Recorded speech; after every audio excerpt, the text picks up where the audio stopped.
জাকারিয়া আলাইহিস সালামের সন্তান হয়েছে, মিষ্টি বিতরণ করতেছে, খুশি আর খুশি, সবার মাঝে খুশি। কারণ স্ত্রী বলতেছে, শোনেন, আপনি এই যে সন্তান পাইলেন, আল্লাহর কাছে দোয়া করছেন, কি ফল দেখে দোয়া করছিলেন মনে আছে?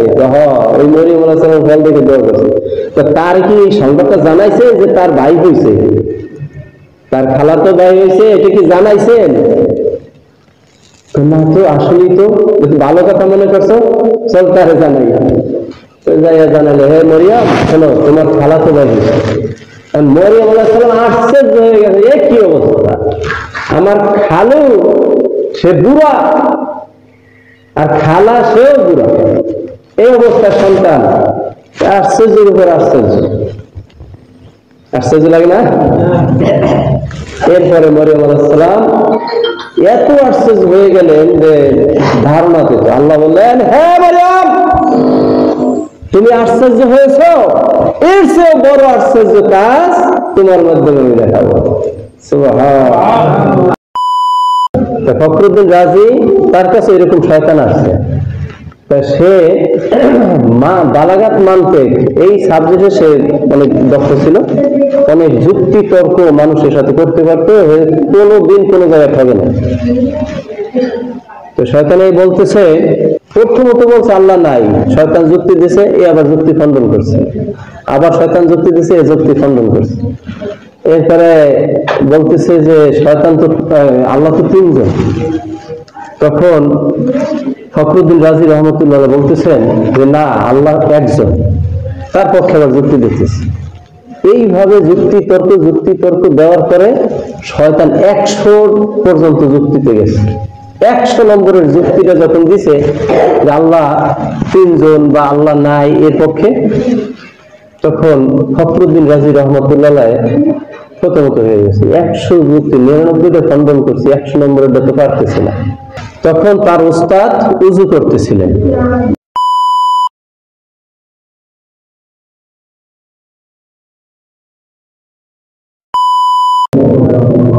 যার গায়েতে মশা মাছি বসল না তার জীবনে, তার গায়েতে মারল পাথর আবু লাহাব বেঈমানে। আল্লাহুম্মা সাল্লি আলা সাইয়্যিদিনা মুহাম্মাদ ওয়া আলা আলি সাইয়্যিদিনা মাওলানা মুহাম্মাদ। নাহমাদুল্লাহ হামদাশ শাকিরিন ওয়াসসালাতু ওয়াসসালামু আলা সাইয়্যিদিল আমবিয়াই ওয়াল মুরসালিন ওয়া আলা আলিহি ওয়া আসহাবিহি আজমাইন। উপস্থিত মুআজ্জাজ মুকাররম মুহতারাম হাজিরিন, আসসালামু আলাইকুম ওয়া রাহমাতুল্লাহ। ওয়া আলাইকুম আসসালাম ওয়া রাহমাতুল্লাহ। আল্লাহ তাআলা রব্বুল আলামিনের দরবারে লাখ কোটি শুকরিয়া যে রব্বুল আলামিন অসংখ্য মানুষের থেকে বাছাই করে আমাদেরকে পবিত্র মসজিদে পবিত্র তালিমে আসার, বসার, আলোচনা শোনার তৌফিক দান করেছেন। জবানে শুকরিয়া কান বলি আলহামদুলিল্লাহ। আল্লাহ রাব্বুল আলামিন আমাদেরকে দুনিয়ায় পাঠিয়েছেন, এই দুনিয়াই আমাদের জন্য শেষ নয়, এই দুনিয়ার পরে একটা জগৎ আছে। এই দুনিয়ার পরের যে জগৎ, বিশেষ করে সেই জগতের জন্যই আমাদের বেশি চিন্তা করতে হবে। এই দুনিয়ার জন্য যে চিন্তা, তার চেয়ে বেশি চিন্তা করতে হবে আখিরাতের। মরিয়ম আলাইহিস সালামের জন্মের আগে তার বাবা মান্নত করছিলেন, যদি আমার একটা আল্লাহ সন্তান দেয় তাহলে ওই সন্তান বাইতুল মুকাদ্দাসের খেদমত করবে। হ্যাঁ, ইমরান আলাইহিস সালাম, জি, বাইতুল মুকাদ্দাসের খেদমত করবে। আল্লাহ রাব্বুল আলামিন একটা সন্তান দিলেন, দেখে যে ভূমিষ্ঠের পরে কন্যা সন্তান, মেয়ে সন্তান। হ্যাঁ, তখন মন খারাপ করবে না, আমি তো মানত করলাম, সন্তান আমার মনের মধ্যে, কিন্তু মুখে প্রকাশ করে নাই, মনের মধ্যে ছিল আমাকে ছেলে সন্তান হবে, মসজিদের খেদমত করবে। কিন্তু ঘটনাক্রমে সন্তান হয়েছে কি মেয়ে। আল্লাহর কাছে বলে, আল্লাহ দেখো তুমি আমার কি সন্তান দিয়েছে, আমার সন্তান তো মেয়ে সন্তান। তখন আল্লাহ বলেন, হে ইমরান, আল্লাহু আ'লামু বিমা ওয়াদাত, তুমি আমার জানাইতেছো কি সন্তান, আমি কি জানি না? আমার তো আগেই জানা, আমি দিছি, আমি জানি না, এটা আমারই পরিকল্পনা।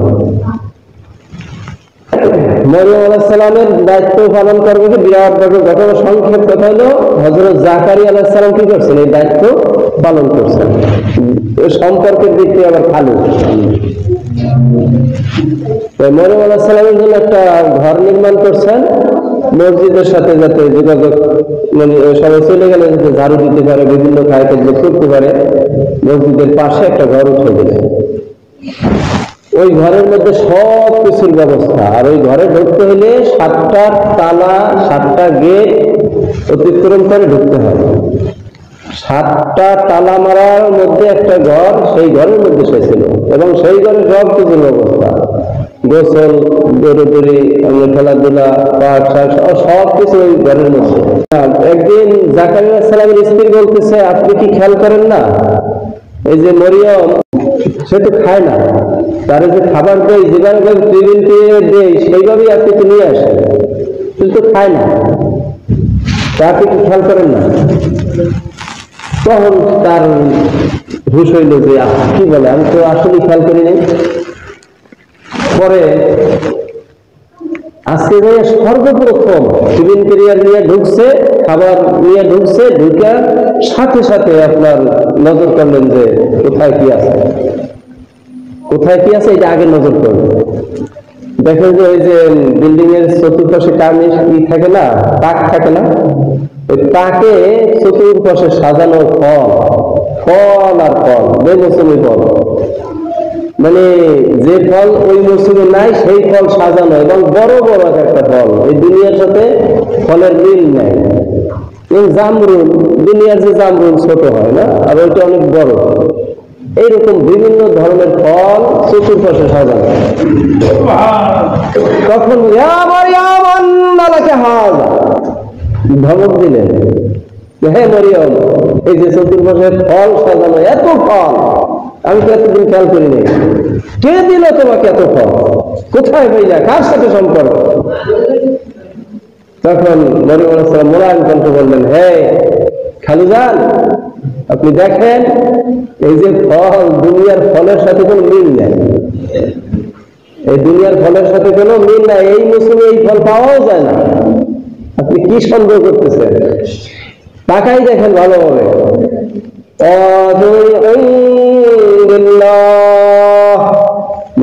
বলেন, আপনি এই যে ধারণা করছেন, এই ধারণা ঠিক না, এটা আল্লাহর পক্ষ থেকে, আল্লাহর বেহেশত থেকে ফল পাঠাইছে, সুবহানাল্লাহ, বেহেশত থেকে ফল পাঠাইছে। তখন তাকাই দেখে আসলেই যে ফল, এই ফল এই দুনিয়ার কোনো ফলের সাথে মিল নেই, এই ফল বাজারে এত বড় ফল, এরকম ফল পাওয়া যায় না।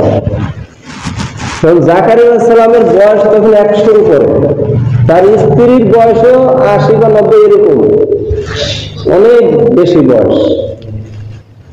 তিনি মনে মনে চিন্তা করলেন, মরিয়ম আলাইহিস সালামকে যদি এইভাবে বেমৌসুমে আল্লাহ ফল খাওয়াইতে পারেন, আমার তো বয়স নাই, সন্তান হয় নাই এ পর্যন্ত, আল্লাহ আমাকেও কি দিতে পারেন, সন্তান দিতে পারেন, বেমৌসুমে সন্তান দিতে পারেন। আল্লাহর কাছে ফরিয়াদ করলেন, হে রব্বুল আলামিন, আমাকে একটা সন্তান দান করেন,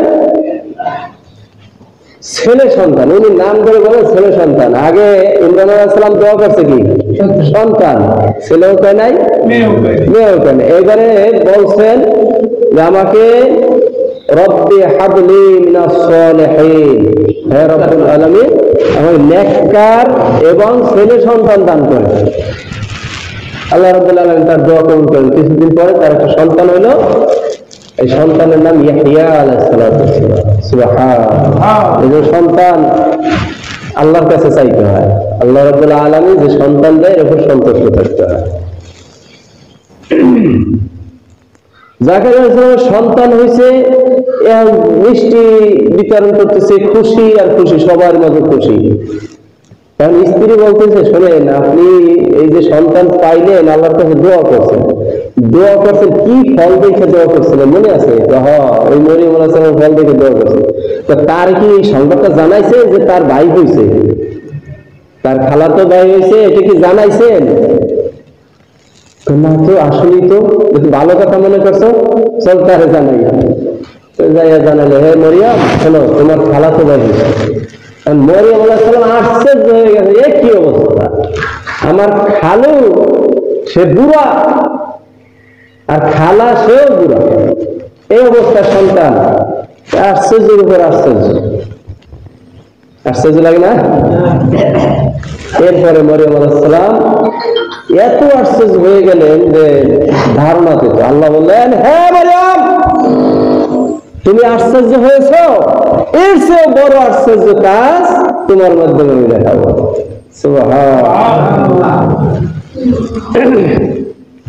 একদিন মরিয়ম আলাইহিস সালাম গোসলখানায় ঢুকলেন গোসল করার জন্য। গোসল করার জন্য ঢুকছেন গোসলখানায়, হঠাৎ এক পুরুষ আসছে। মরিয়ম আলাইহিস সালাম বললেন, নাউজুবিল্লাহ, আমি তোমার থেকে পানা চাই, তোমার থেকে আমি আল্লাহর কাছে পানা চাই, দিও। তালা মারা পর্দায় ছিল, তালা মারা পর্দায় ছিল 7টা তালা, 7টা গেট ভেদ করে তার রুমে ঢোকা লাগতো। এইরকম আল্লাহর একজন খাস বান্দা ছিলেন মরিয়ম আলাইহিস সালাম।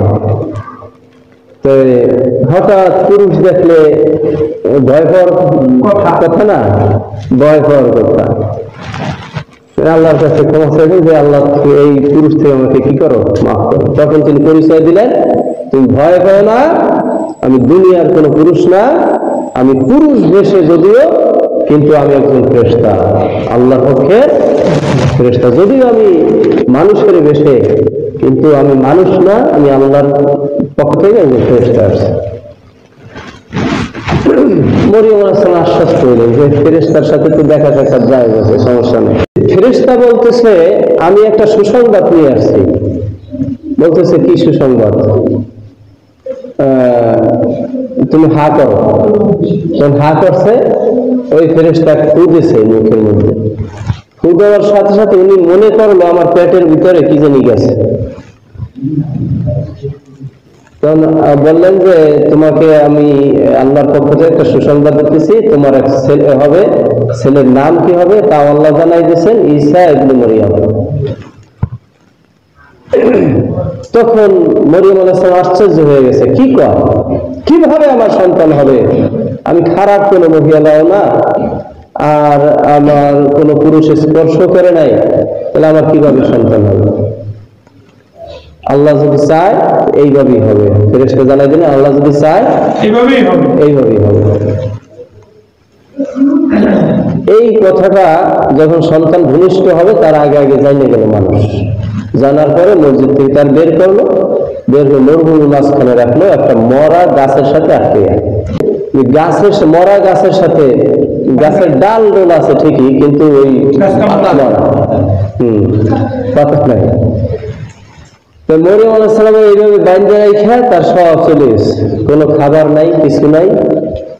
আর মরিয়ম আলাইহিস সালাম আল্লাহর কাছে ফরিয়াদ করছে, রব্বুল আলামিন, আমার এখন যে অবস্থা, মানুষ আমাকে যেভাবে বলতেছে, মানুষ আমার সাথে যে আচরণ করতেছে, আল্লাহ তুমি আমাকে মৃত্যু দাও, এমন মৃত্যু আমার নাম নিশানা যেন দুনিয়াতে না থাকে। কোরআন শরীফে আছে কথা, আমার নাম নিশানা মানুষ যেন না জানে, আমি মরিয়ম নামে কোন একটা মহিলা ছিলাম, এটা যেন মানুষ না জানে, নাম না থাকে, এইরকম আমার মৃত্যু দাও।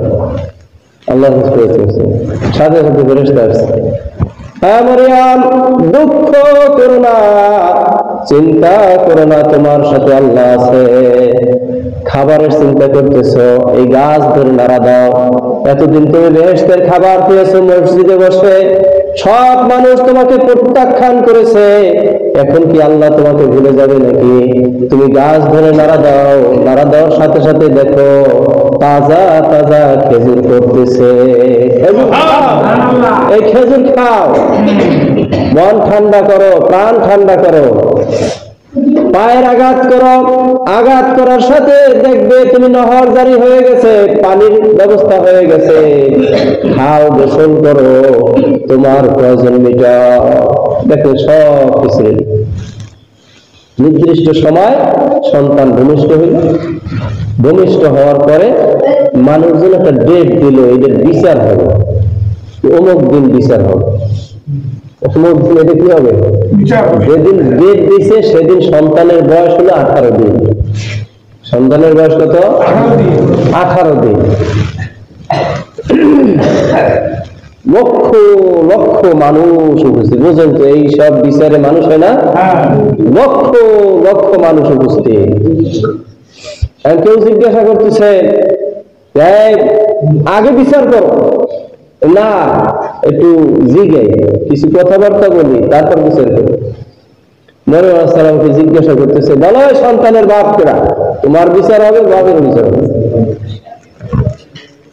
তখন মরিয়ম আলাইহিস সালামকে আল্লাহ ফেরেশতার মাধ্যমে জানাই দিয়েছেন যে তুমি যখন মানুষ জিজ্ঞাসা করবে তখন তুমি বলবা আমি রোজা, রোজা রোজা আমি সাওম পালন করতেছি, রোজা পালন করতেছি। ওই সময় রোজার সিস্টেম ছিল কথাও বলা যাবে না। এখন তো আমরা কথা বলতে পারি না। ওই সময় রোজার সিস্টেম ছিল কথা বলা যাবে না, কথা বললে রোজা ভাঙবে। এখনো কিন্তু এই সিস্টেম আছে, কথা বলা যাবে, ভালো কথা, খারাপ কথা বললে রোজা খেয়ে যাবে। মানে এমন কোন কথা বল, মিথ্যা কথা, ফাহিশা কথা, গীবত, শিকায়ত এসব করা যাবে না। যদি করে তাহলে রোজা থাকবে না। এই জন্য রোজার দিনে এমন ভাবে চলতে হবে যে মুখের রোজা, হাতের রোজা, পায়ের রোজা, কানের রোজা, সব কিছু রোজা পালন করে চলতে হবে।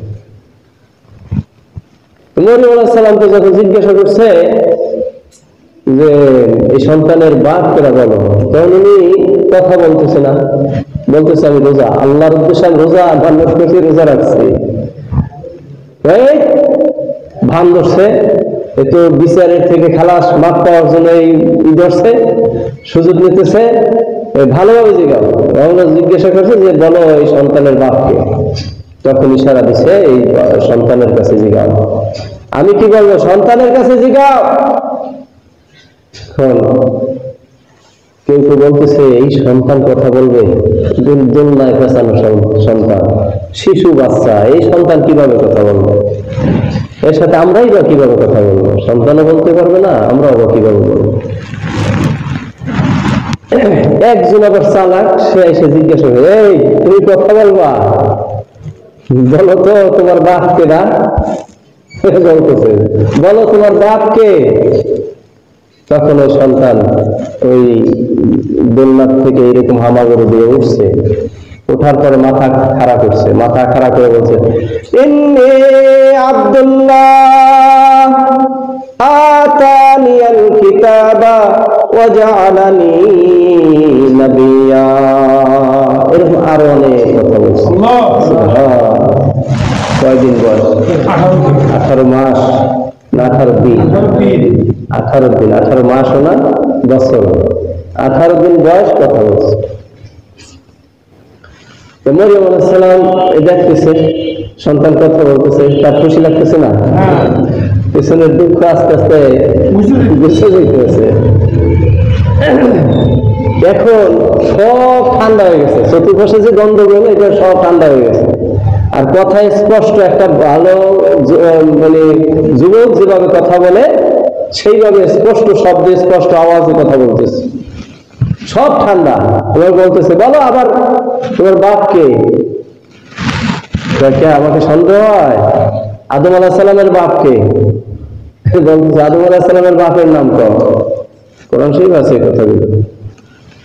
তখন বলতেছে যে আদম আলাইহিস সালাম তো আল্লাহ প্রথম সৃষ্টি করছে, জোড়ায় জোড়ায় সবাই প্রথম সৃষ্টি করছে, এর সাথে তুলনা হয় না, এরকম কোন নজির পরবর্তীতে নাই যে কি পিতা ছাড়া কোন সন্তানের জন্ম হয়েছে।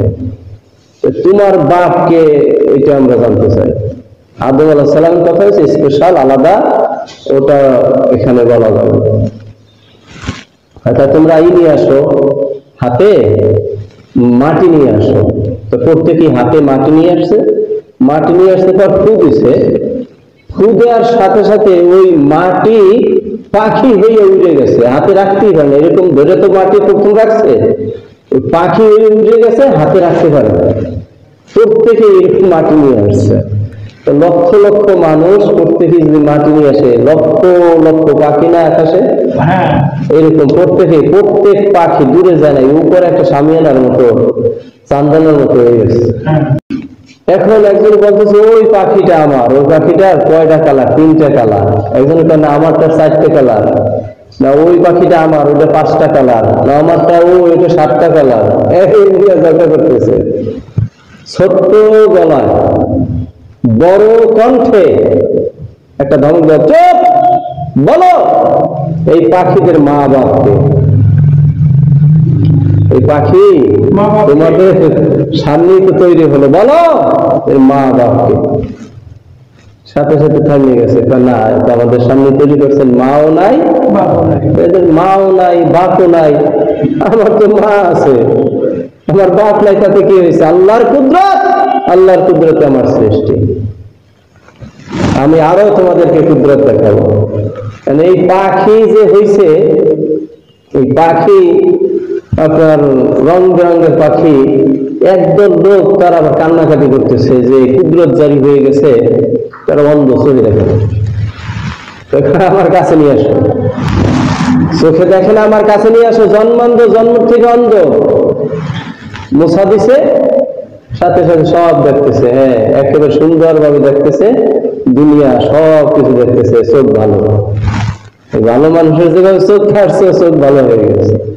যত অন্ধ আল্লাহ সৃষ্টি করে রাখছিলেন এই সময়, সব অন্ধ এইভাবে হাত মোছা দিয়ে গেছে, সব অন্ধ কি হয়ে গেছে? ভালো হয়ে গেছে। এখন কিছু কুষ্ঠ রোগ, ডবল রোগ, শরীরে দিয়ে রক্ত পরে, তুষ পরে, তার কাছে মানুষ ঘেসে না, গন্ধ আসে, বিশ্রী গন্ধ, এরা কান্নাকাটি করতেছে। তা আমরা কি ভালো হবো না? না, তারা ভালো হবে, আসলে আসো। এরকম ই করছে, আপনার মোছাই দিছে গাও, সাথে সাথে তাদের কুষ্ঠ রোগ, ডবল রোগ ভালো হয়ে গেছে। দেখেন না, এই যে ডবল রোগ, সর্বাঙ্গ সাদা, ফাইটা ফাইটা রক্ত পরে, তুষ পরে, এদের ভালো হয়ে গেছে। এরপর বলতেছে, তোমরা কি দিয়ে খাইয়ে আসছো, কি বাড়িতে রাইখে আসছো, আমরা খাইয়ে দেবো। তাই নাকি? তা বলেন তো, আমি কি দিয়ে খাইয়ে আসছি? তুমি মাছের মাথা দিয়ে খাইয়ে আসছো, মাছের লেজটা তোমার মার জন্য রাইখে আসছো, দেখো সেটা বিড়ালে খেয়ে বলাইছে, দৌড়ে বাড়ি গেছে, বাড়ি নিয়ে গেছে, মা তোমার জন্য মাছের লেজটা রাইখে গেছিলাম, খাইছো নাকি? না, যাই বিড়ালে খাইতে আছে, যা বলে তাই। এখন একজনে তাই, এই কি সব কিছু পারে, অতএব এ মনে হয় মৃত্যু মানুষও জীবিত করতে পারবে। হ্যাঁ, আমি আল্লাহর কুদরতে ছোট্ট বয়সে আমি আল্লাহর নবী, এবং ছোট্ট বয়সে আমি কথা বলতে পারি, ছোট্ট বয়সে আমি জন্মগ্রহণ করে অনেক কুদরত তোমাদেরকে দেখাইতেছি, এবং আল্লাহর বিশেষ কুদরতে পিতা ছাড়া আমার জন্ম, আমি আরো তোমাদেরকে কুদরত দেখাবো, মৃত্যু মানুষকে আমি জীবিত করিয়া তোমাদেরকে দেখাবো। চলো আমাকে কবরের পাশে নিয়ে যাবে। কবরের পাশে নিয়ে গেছে, বলছে যে আল্লাহর হুকুমে কবর বসে তুমি জীবিত হবে। জীবিত হয়ে আসসালামু আলাইকুম ইয়া ঈসা আর সালাম দিচ্ছে। সালাম দিয়ে বলতেছে, ঈসা আলাইহিস সালাম বলতেছে, তোমার মৃত্যুটা কেমনে হয়েছে, তুমি দুনিয়াতে কয়দিন ছিলা, ভালো মন্দ জিজ্ঞাসা করো, তো আবার ওই কথা হয়ে গেছে। মৃত্যুটা কেমনে হয়েছে এই বলার পরে দুনিয়াতে কয়দিন ছিলা এটা বলছে, কয় এক সালাম ফিরাইছি, আর এক সালাম ফিরাবো, এতটুকু সময় মনে হয় দুনিয়াতে আমি ছিলাম, অথচ আমার বয়স 100 বছর। এতটুকু মনে হয়েছে, দুনিয়াটা মনে হয়েছে আমার কাছে এক সালাম ফিরাইছি, আর এক সালাম ফিরাইতেছি, এই সময় যতটুকু লাগে এতটুকু সময় আমি মনে হয় দুনিয়াতে ছিলাম, অথচ দুনিয়া আমি 100 বছর আয়াত করেছি।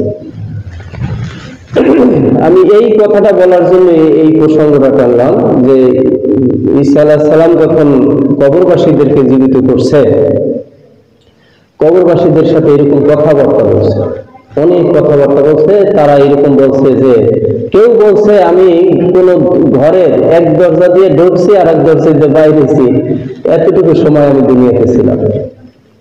দুনিয়াটা অস্থায়ী, দুনিয়াটা কি অস্থায়ী। এই দুনিয়া আপনার মনে হয় আমি 60 বছর, আমি 70 বছর, 100 বছর, কিন্তু মৃত্যুর পর কবর, হাসর, মিজান, পুলসিরাত, প্রত্যেকটা ঘাটিতে, প্রত্যেকটা মঞ্জিলে আপনার হাজার হাজার বছর থাকতে হবে। আপনার ময়দানে হাসরের বিচারের যে মজলিসটা, এখানে থাকতে 50,000 বছর। বিচার হাসরের মাঠ, এই হাসরের মাঠে বিচারের সময় থাকে 50,000 বছর। কবর থেকে কিয়ামত, এর মাঝে হাজার হাজার লক্ষ লক্ষ বছর থাকতে হবে। আখিরাতের যে অবস্থাটা, এটা খুব কঠিন অবস্থা। ঈসা আলাইহিস সালাম এবারে আরেকজনের কাছে গেলেন, তাকে ওইভাবে জীবিত করলেন। এবারে একজন বলতেছে আমার মাকে একটু দেখতে মনে চায়, চলেন আমার মার কাছে। না আমি যাব না। কেন যাবেন না? আপনি তো এইরকম জীবিত করেন, চলেন আমার মাকে একটু জীবিত করে দেখাবেন। কয় না, আমার মা মরিয়ম আলাইহিস সালাতু ওয়াস সালাম যদি আমাকে বলে তাহলে আমি তোমার মাকে জীবিত করে দেখাবো। তাহলে মরিয়ম আলাইহিস সালামের মান বাড়ছে, সম্মান বাড়ছে না? বাড়ছে। এইভাবে জীবিত করে করে দেখাইছে। এক পর্যায়ে এক চালাক দুনিয়ার শয়তান, দুনিয়ার খারাপ, ও বলতেছে কয়েকদিন আগে মারা গেছে, তারে জীবিত করে দেখাইছে। অনেক আগে মারা গেছে একজন, আমার নাম জানা আছে, হযরত নূহ আলাইহিস সালামের ছেলে, সে যে মারা গেছে তার কবর আমার জানা আছে, তার কাছে নিয়ে যাবো। তার কাছে নিয়ে গেছে। সে তো আবার অনেক বিশাল লম্বা, অনেক লম্বা। যখন বলছে কুম্বি ইজনিল্লাহ, ওই মাটি মুটি সরাইয়া সে যখন দাঁড়াইছে, ওই মানুষ অনেক বেহুশ হয়ে গেছে। এমনকি যেই সালাকে বলছে ওই 3 জন মারা গেছে, ওই স্থানে 3 জন মারা গেছে। এইভাবে হযরত ঈসা আলাইহিস সালাম আল্লাহর কুদরত অনেক দেখাইছেন, কোরআন শরীফে এগুলো আছে। বলেন এখন যদি কেউ এমন হয় যে মৃত্যু মানুষকে জীবিত করছে, তাহলে পৃথিবীর সব মানুষ তার পেছনে ঘুরবে না? কিন্তু যে সে যদি হকের উপরে হয়, খাঁটি হয়, তাহলে আমার মনে হয় যাবে না। কারণ কি জানেন, হযরত ঈসা আলাইহিস সালাম একটা শিশু বয়সে আল্লাহর নবী, এবং 33 বছর এই দুনিয়ায় ছিল। এই 33 বছরের হায়াতে সে এক মুহূর্তের সময় অবসর সময় ছিল না, সব সময় আল্লাহর দিকে, ধর্মের দিকে মানুষদেরকে ডাকছে। শেষ সময়, জীবনের শেষ সময় সে সঙ্গী পাইছেন, মুরিদ পাইছেন, ভক্ত পাইছেন, মুসলমান বানাইতে পারছেন মাত্র 12 জন। 12 জন। সারা পৃথিবীতে মানুষ কম ছিল, তত হাজার লক্ষ লক্ষ মানুষ ছিল। এত কিছু দেখাইছে, তারপরও আসে নাই হকের পক্ষে, হকের পথে, সত্যের পথে মানুষ থাকবে কি কম, মানুষ থাকবে কি কম। এই ঘটনায় স্পষ্টতই বোঝা যায়। আমরা অল্প কয়েকজন এখানে বসা, মন খারাপ করার কিছু আছে না। ওই দেখেন চায়ের দোকানে এর চেয়ে বেশি আছে, বা বিভিন্ন জায়গায় আড্ডায় বেশি আছে, কিন্তু আমরা মসজিদে তালিমে অল্প কয়েকজন বসা। হকের পক্ষে যে লোক কম থাকে বহু প্রমাণ আছে। তাই ঈসা আলাইহিস সালাম হাসরের মাঠে যখন উঠবেন, তখন তার ভক্ত, তার যে সাহাবী, তার সাহাবী থাকবে কয়জন? মাত্র 12 জন। এই 12 জন নিয়েই হাসরের মাঠে উঠবে। আচ্ছা, লক্ষ লক্ষ মানুষের মধ্যে মাত্র 12 জন নিয়ে হাসরের মাঠে উঠবেন, এখন কি তার নবুয়তি কাটা যাবে? না। তার নবুয়তি বাদ যাবে? না, বাদ যাবে না, তার নবুয়তি থাকবে। 12 জন না, হযরত ইয়াহইয়া আলাইহিস সালাতু ওয়াস সালাম একজনও পান নাই, একজনও পান নাই, তার নবুয়তি বাদ যাবে? না, বাদ যাবে না। হকের পক্ষে আপনি একা থাকেন, ওই একাই হাসরের মাঠে উঠবেন, আমি হকের উপরে ছিলাম, আমি সত্যের উপরে ছিলাম, সঠিক ধর্মের উপরে ছিলাম, লক্ষ লক্ষ মানুষের দিকে আমি তাকাই নাই। কোরআন শরীফে বহু জায়গায় আছে, ওয়াইন তুতি আকসারা মান ফিল আরদি ইউদিল্লুকা আন সাবিলিল্লাহ। অষ্টম পারার প্রথম পৃষ্ঠায় এই কথাটা আছে, অষ্টম পারার শুরুতে। ওয়াইন তুতি, যদি তোমরা অনুসরণ করো, আকসারা অধিকাংশের, মান ফিল আরদে জমিনের বুকে, জমিনের বুকে অধিকাংশ দেখে যদি তুমি দৌড়ো, ওই দলে লোক বেশি, যাকে ওই দলে দৌড় দেয়। কোরআনের কথা, আল্লাহ বলছেন ওয়াইন তুতি আকসারা মান ফিল আরদি ইউদিল্লুকা, তোমারে দলালাতে ফেলবে, গোমরাহিতে ফেলবে, আন সাবিলিল্লাহ, আল্লাহর সঠিক ধর্ম থেকে, হক ধর্ম থেকে, সত্য পথ থেকে তোমাদেরকে আল্লাহ বিপদগামী করে ফেলবে। কোরআনের কথা। তাহলে বেশির দিকে তাকানো যাবে না, আমরা তাকাবো কোন দিকে? যেটা হক, যেটা সৎ, হ্যাঁ হকের দিকে তাকাবো, সত্যের দিকে তাকাবো। সূরা আরাফের মধ্যে আছে, ইত্তাবিউ মা উনজিলা ইলাইকুম মির রাব্বিকুম ওয়া লা তাত্তাবিউ মিন দুনিহি আউলিয়া ক্বালিলাম মা তাযাক্কারুন। আল্লাহ বলেন, ইত্তাবিউ মা উনজিলা ইলাইকুম মির রাব্বিকুম, আল্লাহর পক্ষ থেকে যেটা হক, যেটা সত্য, সেইটা তোমরা অনুসরণ করো। ওয়া লা তাত্তাবিউ মিন দুনিহি আউলিয়া, আল্লাহর কোরআনের সাথে, হকের সাথে যেটা মিলবে না, ওটা তোমরা অনুসরণ করিও না। ক্বালিলাম মা তাযাক্কারুন, এই যে একটা উপদেশ, এই যে একটা নসিহত, এই নসিহতটা শুননে ওয়ালা লোক থাকে কম, লোক থাকে কি বেশি না কম? কম থাকে, স্পষ্ট। ক্বালিলাম মা তাযাক্কারুন, এই উপদেশটা শুননে ওয়ালা লোক থাকে কম, অর্থাৎ হকের পথে লোক থাকে কি কম। সূরা ইয়াসিনের মধ্যে এরকম কথা আছে। এরপরে আমাদের কোরআনে আরো অনেক জায়গায় এরকম বর্ণনা আছে, যেখানে সংখ্যা কম দাম বেশি, সংখ্যা কম দাম বেশি। যেমন গ্রামের মেম্বার থাকে একটা ইউনিয়নে 9 জন, চেয়ারম্যান থাকে সংখ্যা এক, কম না, দাম বেশি বেশি। এরকম দুনিয়াতে আপনি দেখেন, ট্রেনে ওই ফার্স্ট ক্লাস বগি থাকে কয়টা? 2টা 3টা, কিন্তু বাকি সব কি থার্ড ক্লাস। এখানে এদের দাম বেশি না, এদের দাম বেশি। পানি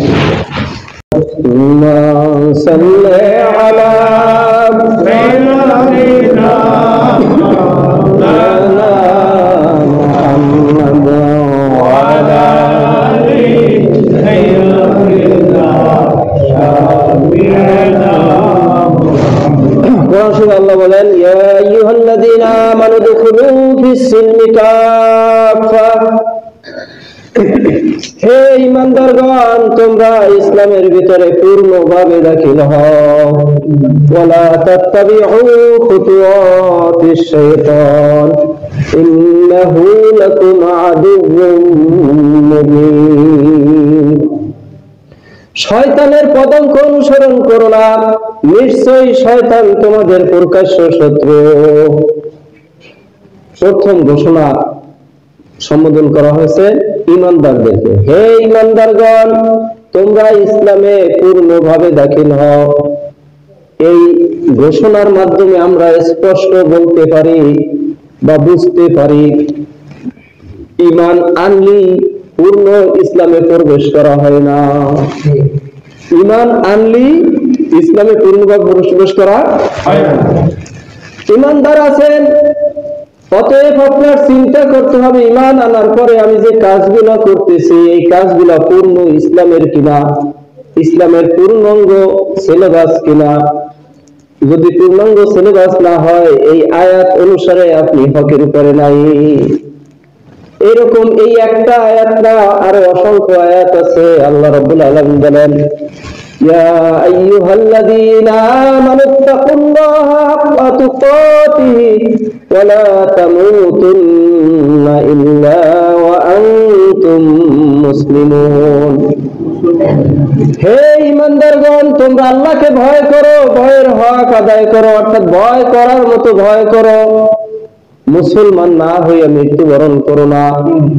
এই আয়াতে স্পষ্ট বোঝা যায় ঈমান আনলে আবার তাদের কি বলা হয়েছে, মুসলমান হও। আল্লাহ বলছেন না, ঈমান আনছো, মুসলমান না হইয়া মৃত্যুবরণ করো না। হে ঈমানদারগণ, মুসলমান না হইয়া মৃত্যুবরণ করো না। এই আয়াতে সুস্পষ্টভাবে বোঝা যায় ঈমান আনলে পূর্ণাঙ্গ মুসলমান হওয়া যায় না। পূর্ণাঙ্গ মুসলমান হওয়ার একটা সিলেবাস আছে। যেমন স্কুলে ভর্তি হইলে ক্লাসে কয়টা বই, এর একটা পূর্ণাঙ্গ সিলেবাস আছে। আমরা মুসলমান, ইসলাম ধর্ম গ্রহণ করার কারণে আমরা মুসলমান, ইসলাম ধর্ম গ্রহণ করার কারণে আমরা মুসলমান, ইসলামে প্রবেশ করার কারণে আমরা মুসলমান।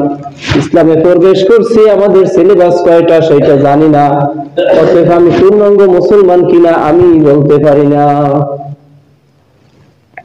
স্কুলে গেছেন, স্কুলে যাওয়ার পরে ভর্তি হয়েছেন, ভর্তি হওয়ার পরে আপনার সিলেবাস কয়টা এটা আপনি জানেন না, কয়টা পড়বেন আর কয়টা বাদ দেবেন। আমাদের দেশে একটা লোক ছিল,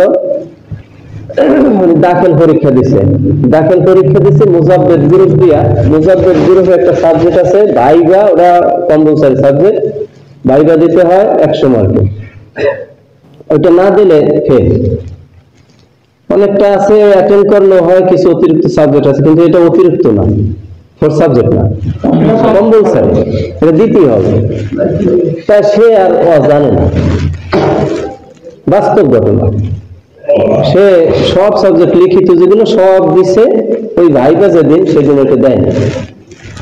পরে এখন তো উদ্ধার কি হয় না, পাশ হলে 1992 সালের ঘটনা, 92।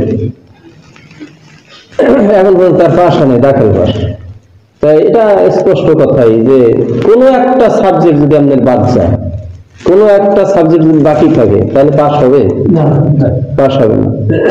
এই জন্য আপনার সর্বপ্রথম ইসলামে ঢোকার সাথে সাথে 1 নম্বরের ফরজ জানা যে আমি যে ইসলামে ঢুকলাম, সাবজেক্ট কয়টা, বিষয় কয়টা, কয়টা বিষয় আমার পাশ করতে হবে। কোরআন শরীফে বহু জায়গায় আছে, কোরআন হাদিসের আলোকে তাফসিরে এবং আপনার হাদিসের সরায় বহু জায়গায় এই কথাটার সুস্পষ্ট বর্ণনা আছে। আমরা যারা ওয়াজ নসিহত করি, আমরা যারা আলোচনা করি, আমরাই অনেকে জানি না, এই জন্য সমাজে প্রচার নেই। আমরা অনেকে জানি না, এই জন্য সমাজে আপনারা জানেন না। আমরা যদি না জানি, আপনারা জানবেন কিভাবে? বিশেষভাবে যারা জানছে তারা আবার জানে। কোরআন শরীফে যেমন সূরা ফাতিহাকে উম্মুল কোরআন বলা হয়, ঠিক তেমনি ভাবে আপনার হাদিসের মধ্যে একটা হাদিস আছে উম্মুল আহাদিস বলা হয়, হাদিসের মা।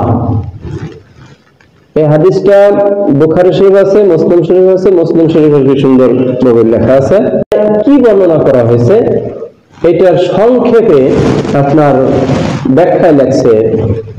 जन्नत चाहिए कि मादार दिन का और उसके कामल का फेका अकायद और तसव्वुफ पर है। इस हदीस में तीनों चीजें बयान हुई, कामल यही है, बाकी सब गुमराह। জানা চাই ধর্মের ভিত্তি বা ধর্মের মূল হইল 3টা বিষয়ের মধ্যে সীমাবদ্ধ, আকাইদ, তাসাউফ, ফিকা। কামাল এর মধ্যে কামেল বা পূর্ণতা, বাকি সব গুমরাহি। এর বাইরে যা আছে সব গুমরাহি বা ভ্রান্ত পথভ্রষ্ট। ইমাম মালিক রাহমাতুল্লাহ বলছেন, মান তাফাক্কাহা ওয়া লাম ইয়াতাসাওয়াফা ফাকাদ তাফাসসাকা। এই হাদিসের ব্যাখ্যায় লেখছেন মান তাফাক, ইমাম মালিক রাহমাতুল্লাহ মাযহাবের ইমাম না, ছোট মোটো ইমাম না, অনেক বড় ধর্মের ইমাম। ইমাম মালিক রাহমাতুল্লাহ বলছেন, মান তাফাক্কা ওয়া লাম ইয়াতাসাওয়াফা ফাকাদ তাফাসসাকা। যে ব্যক্তি ফিকা অর্জন করলো, তাসাউফ অর্জন করলো না, সে হয়েছে জিন্দিক। ওমান জামাআ বাইনাহুমা ফাকাদ তাহাক্কাকা। যে ব্যক্তি ফিকাও শিখছে, তাসাউফ শিখছে, সে হলো কামেল মুহাক্কিক আলেম। কামেল পূর্ণতা, পূর্ণ আলেম হইতে হইলে, পূর্ণ মোমেন হইতে হইলে 3 ভাগ মাসালা লাগবে। যদি কেউ 2 ভাগ শেখে, 1 ভাগ শেখে নাই, তাহলে কোরআনের ভাগ করছে 3টা, 1 ভাগ বাদ দিছে, 2 ভাগ আমল করছে। যদি 2 ভাগ বাদ দিছে, 1 ভাগ শেখে নাই, তাহলে কোরআন, পুরো কোরআনকে 3 ভাগ করে 1 ভাগ আমল করছে, 2 ভাগই বাদ দিছে। অর্থাৎ পুরো কোরআনটা 3 ভাগে বিভক্ত। 3 ভাগ মাসালার সমন্বয় পুরো কোরআন। আকাইদ, তাসাউফ, ফিকহ। আকাইদ ঈমানের মাসালা, ফিকহ দেহের মাসালা, দেহ সংক্রান্ত যত মাসালা আছে। তাসাউফ আত্মশুদ্ধির মাসালা, আত্মা। আত্মা না থাকলে মানুষ বলবে, লাশ বলবে। আত্মা থাকলে মানুষ, আত্মা নাই লাশ। এই জন্য আত্মার দাম আছে, আত্মার মূল্য আছে। দেহ, আত্মা, মাল, এই 3টা জিনিস নিয়ে মানুষ। অতএব আল্লাহর সৃষ্টি এই 3টা জিনিস, আল্লাহ 3টাই বন্দেগী চাইছে। আত্মা, দেহ, আত্মা, মাল, এই 3টা আল্লাহর সৃষ্টি। অতএব আল্লাহর এই 3টার বন্দেগী দিতে হবে। আকাইদ ঈমানের মাসালা, এটা অনেক মাসালা আছে। আকাইদ 7টা বিষয় প্রথমত ঈমান আনতে হবে, আরো 10টা আছে, এই বিষয়ে ঈমান আনয়ন করতে হবে। এরপরে ফিকহ দেহের মাসালা, দেহকে 2 ভাগে বিভক্ত করা হয়েছে, ইবাদত, মুআমালাত। ইবাদত আল্লাহর সাথে সম্পর্ক কিছু কাজ আছে, আর সৃষ্টি জগতের সাথে সম্পর্ক কিছু কাজ আছে। আল্লাহর সাথে সম্পর্ক যে কাজ, এই হলো 10টা, আর সৃষ্টি জগতের সাথে যে সম্পর্ক কাজ, এটা হলো 10টা। এই 10, 10, 20 হলো দেহের ইবাদত।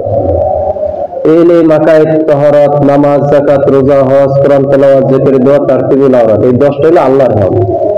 আর বান্দা বা সৃষ্টির হক হইল খানা পিনা, নিকাহ, রোজগার, হালাল হারাম, দোস্তি, সৌগাত, নির্জন বা সফর, পিতা মাতা, সন্তানের হক, আত্মীয় স্বজন, পাড়া প্রতিবেশীর হক, উস্তাদ ছাত্রের হক। এই 10টা হইল সৃষ্টি জগতের হক। আত্মার মধ্যে তাও 2টা স্বভাব আছে। একটা হলো আত্মার খারাপ স্বভাব, এটা বর্জন করতে হবে, আত্মার থেকে বাদ দিতে হবে। আর আত্মার মধ্যে কিছু ভালো স্বভাব আছে, এই স্বভাবটা অর্জন করতে হবে। বর্জন এবং অর্জন, এই 2টার মাধ্যমে আত্মা সাফ হবে। যখন আত্মা সাফ হবে বা আত্মা সাফ করার পদ্ধতি আপনি জানতে পারবেন, বুঝতে পারবেন, তখন আপনার নামাজ ভালো হবে, হজ ভালো হবে, দান ভালো হবে, রাস্তার ডান পাশ দিয়ে হাঁটতেন তাও ভালো হবে। অনেকেই নামাজ পড়ে, তাহাজ্জুদ করে বলে আমি আজকে তাহাজ্জুদ করছি, বলে এই তোমার বাচ্চাটারে থামাইতে পারলো না, সারাইতে আমার নামাজে কি কষ্ট হয়েছে, নিজে তাহাজ্জুদ করছে, জানানোর একটা ফন্দি। এরপরে মেহমান বাড়িতে আছে, আমি 50বার হজ করছি, সেই সময় যে জগটা আনছি সেই জায়গায় পানি দাও, জানাইলে আমি 3বার কি করছি, হজ করছি। এইরকম মানে ইবাদত জানানো, জাহির করা, এটার নাম রিয়া। এই 10টার মধ্যে একটা, মানে আত্মার মধ্যে খারাপ স্বভাব আছে 10টা, তার মধ্যে একটা হলো রিয়া। রিয়া মানে লোক দেখানো বন্দেগী, লোক দেখানো ইবাদত। না, হিংসা আবার আলাদা। কেবর, অহংকার, হাসাদ, হিংসা। হ্যাঁ, কেবর, হাসাদ, বগজ। বগজ মানে শত্রুতা, গজব মানে রাগ গোসা, গীবাত মানে পরনিন্দা, হেটস মানে লোভ লালসা, হেটস মানে মিথ্যা কথা, বখল, বখল মানে কৃপণতা, বখল। রিয়া, রিয়া এই 9 নম্বর মাসালা হইল রিয়া। রিয়া হইল লোক দেখানো বন্দেগী, লৌকিকতা। এরপর আছে গুরু বা মগালতা, এটা হয়েছে আছে ভুল পথে, মনে করে যে আমি সত্যের পথে আছি, সঠিকের উপরে আছে। আগে এইটা মুখস্থ করলে পরে আস্তে আস্তে কি করবে, এগুলো আজকে আসবে। এই আলোচনা, তালিম, রসুলের সময় সাহাবায়ে কেরাম এরকম তালিম শুনে শুনে বুড়া বুড়া। সালমান ফার্সি রাদিয়াল্লাহু তাআলা যখন রসুলের হাতে বয়াত হয়, তখন সালমান ফার্সির বয়স কত, 250 বছর, 250 বছর বয়স। জি, তখন তারা কিভাবে আয়ত্ত করছে, এইভাবে শুনে শুনে শুনে তালিমে এসে এসে আয়ত্ত করছে। আপনার এই যে শিক্ষা, এই শিক্ষার জন্য উস্তাদ গ্রহণ করতে হয়। উস্তাদ গ্রহণ না করলে শিক্ষা হয় না। উস্তাদ গ্রহণ করবেন কারে, যে জানে তারে, যে জানে তারে। আমার উস্তাদ আছে, আমি শিখছি, ওস্তাদ আছে না, আমার ওস্তাদ আছে। সব মানুষের মৃত্যুর কষ্ট যখন শুরু হবে তখন মানুষের ঈমান ধ্বংস করার জন্য আপনার শয়তান আসবে। শয়তান আসলে ওই শয়তানে ধোঁকা দেবে। ফখরুদ্দিন রাজি রহমতুল্লাহ তার কাছে এরকম শয়তান আসছে। নাজিমউদ্দিন কোবরা সে হলো ওস্তাদ, আর ফখরুদ্দিন রাজি সে হলো ছাত্র। ফখরুদ্দিন রাজি তার কাছে এরকম শয়তান আসছে। তা সে বালাগাত মানতেক এই সাবজেক্টে সে অনেক দক্ষ ছিল, অনেক যুক্তি তর্ক মানুষের সাথে করতে পারতো, কোনো দিন কোনো জায়গায় ঠকে না। তো শয়তান এই বলতেছে যে আল্লাহ তো তিনজন। প্রথমত বলছে আল্লাহ নাই, শয়তান যুক্তি দিছে, এ আবার যুক্তি খণ্ডন করছে। আবার শয়তান যুক্তি দিছে, এ যুক্তি খণ্ডন করছে। এরপরে বলতেছে যে শয়তান তো আল্লাহ তো তিনজন। তখন ফখরুদ্দিন রাজি রহমতুল্লাহ বলতেছেন যে না, আল্লাহ একজন। তার পক্ষে আবার যুক্তি দিতেছে। এইভাবে যুক্তি তর্ক দেওয়ার পরে শয়তান 100 পর্যন্ত যুক্তিতে গেছে। 100 নম্বরের যুক্তিটা যখন দিছে যে আল্লাহ তিনজন বা আল্লাহ নাই এর পক্ষে, তখন ফখরুদ্দিন রাজি রহমতুল্লাহ প্রথমত হয়ে গেছে। 100 যুক্তি 99টা খণ্ডন করছে, 100 নম্বরের তো পারতেছে না।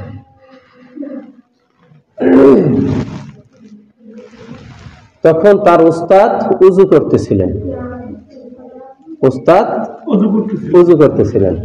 তারপর এই সময় তার কাশফ হয়েছে, দেখতেছেন যে তার ছাত্র এইভাবে শয়তানের যুদ্ধে সে পারতেছে না, শয়তানের যুদ্ধে পারতেছে না।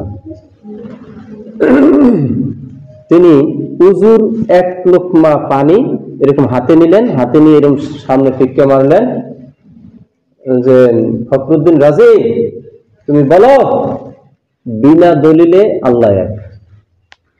কিন্তু অনেক দূরে, শত শত মাইল দূরে কাশফে আর কি বুঝতে পারছেন, দেখতে পাচ্ছেন যে এরকম আমার ছাত্র কি হয়েছে, শয়তানের সাথে তর্ক যুদ্ধে আটকে গেছে।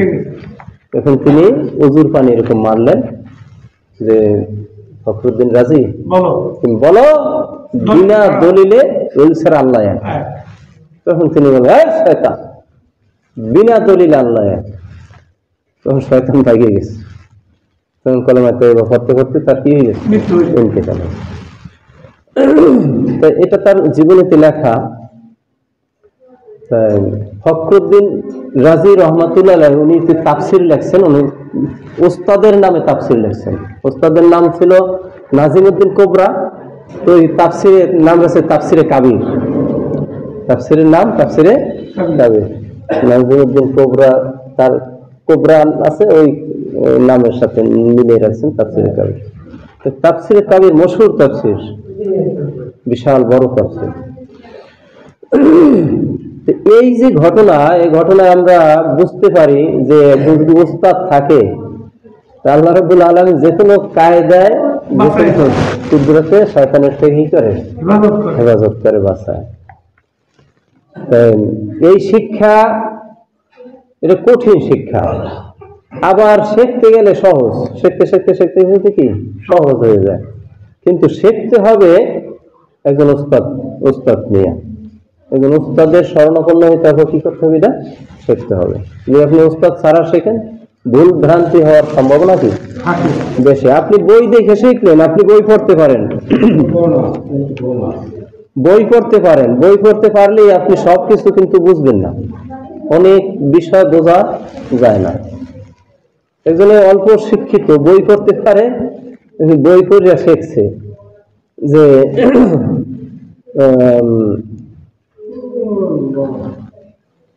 বইতে লেখা বিপদে বন্ধুর হাত ধরিবে, বন্ধু মারতেছে ও যাইয়া বন্ধুর হাত ধরছে। বইতে লেখা বিপদে বন্ধুর কি করবে, হাত ধরবে। উনি ওই বই ফলো করছে, ওই বন্ধুরে মারতেছে একজনে, সেও আবার পাল্টা মারতেছে, উনি যাইয়া পেছন দিয়ে বন্ধুর হাত ধরছে। মার খাবে না? পরে বন্ধু তো কথা কয় না, তুই বন্ধু কথা কয় না কে, আমার দোষ কি এটা তো বলবা, তোমার দোষ না, আমারে একজন মারতেছে আর তুমি আমার হাত ধরছো, আমি দুটো দেবো তাও তো পারতেছি না, তুমি আমারে হাত ধরছো। কয় বন্ধু ভুল বুঝবা না আমারে, ঠিক আছে? তুমিও শেখ সাদির বই পছন্দ করো, আমিও শেখ সাদির বই পছন্দ করি, আমার ঘরে শেখ সাদির বই আছে, সেই বইতে স্পষ্ট লেখা যে বিপদে বন্ধুর হাত ধরবে। তোমার বিপদের সময় আমি তোমার হাত ধরছি, আমি কি ভুল করছি? আসলে বুঝছে উল্টা পাল্টা। উল্টা বুঝছে কেন? একা একা বুঝতে গেছে, একা একা বুঝতে গেলে এই সমস্যা হয়ে যাবে। একা একা বোঝা যাবে না, বুঝতে হলে কি লাগবে? উস্তাদ লাগবে। মক্তবে হুজুর পড়াইতেছে, ওযু ভঙ্গের কারণ 7টি পড়াইতেছে। এক পর্যায়ে 1 নম্বরে পায়খানা বা প্রস্রাবের রাস্তা দিয়ে কোনো কিছু বের হওয়া, 2 নম্বরে মুখ ভরিয়া বমি হওয়া, 3 নম্বরে শরীরের ক্ষত স্থান হইতে রক্ত পুষ পানি বাইরে, এই পড়ায় 7টা পড়াইছে। এক ছাত্রে দাঁড়ায়, স্যার হুজুর আমার উজু গেছে। কে উজু গেছে কিভাবে? ওই যে পায়খানার রাস্তা দিয়ে কুকুর দৌড় দিছে। কুকুর দৌড় দিছে। কুকুর দৌড় দিলে উজু যাবে? আপনি পড়াইছেন পায়খানা বা প্রস্রাবের রাস্তা দিয়ে কোনো কিছু বের হওয়া। এটা বুঝছি, একা একা বুঝছে না, ওস্তাদ নিয়ে তো আর বোঝে নাই। একা একা যখন বুঝতে যাবে, এটা যদিও একটা আপনি হাসির মতো কথা বললাম, কৌতুকের মতো, এর মধ্যে শিক্ষা আছে যে একা একা যদি আপনি বুঝতে যান তাহলে অনেক ভুল ভ্রান্তির মধ্যে পড়ে যাবে। এই জন্য বিশেষ করে ইলমে তাসাউফ এটা একা সম্ভব, শিখতে হলে একজন উস্তাদের শরণাপন্ন হওয়া দরকার।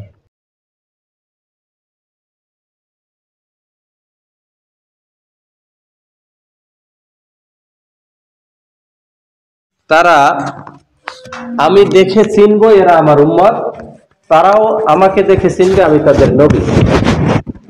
কিন্তু দুঃখের বিষয়, আমি যখন তাদেরকে পানি দেওয়ার চেষ্টা করব, পানি নিয়ে প্রস্তুত হব, তাদেরকে দেব, সাথে সাথে আমার মাঝে এবং তাদের মাঝে একটা দেওয়াল খাড়া হয়ে যাবে।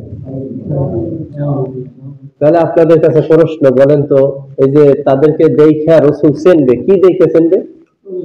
উযুর জায়গাগুলো। কি দেখে চিনবে? উযুর জায়গাগুলো চমকাইতে থাকবে। তাই উযু করে কারা? যারা নামাজি।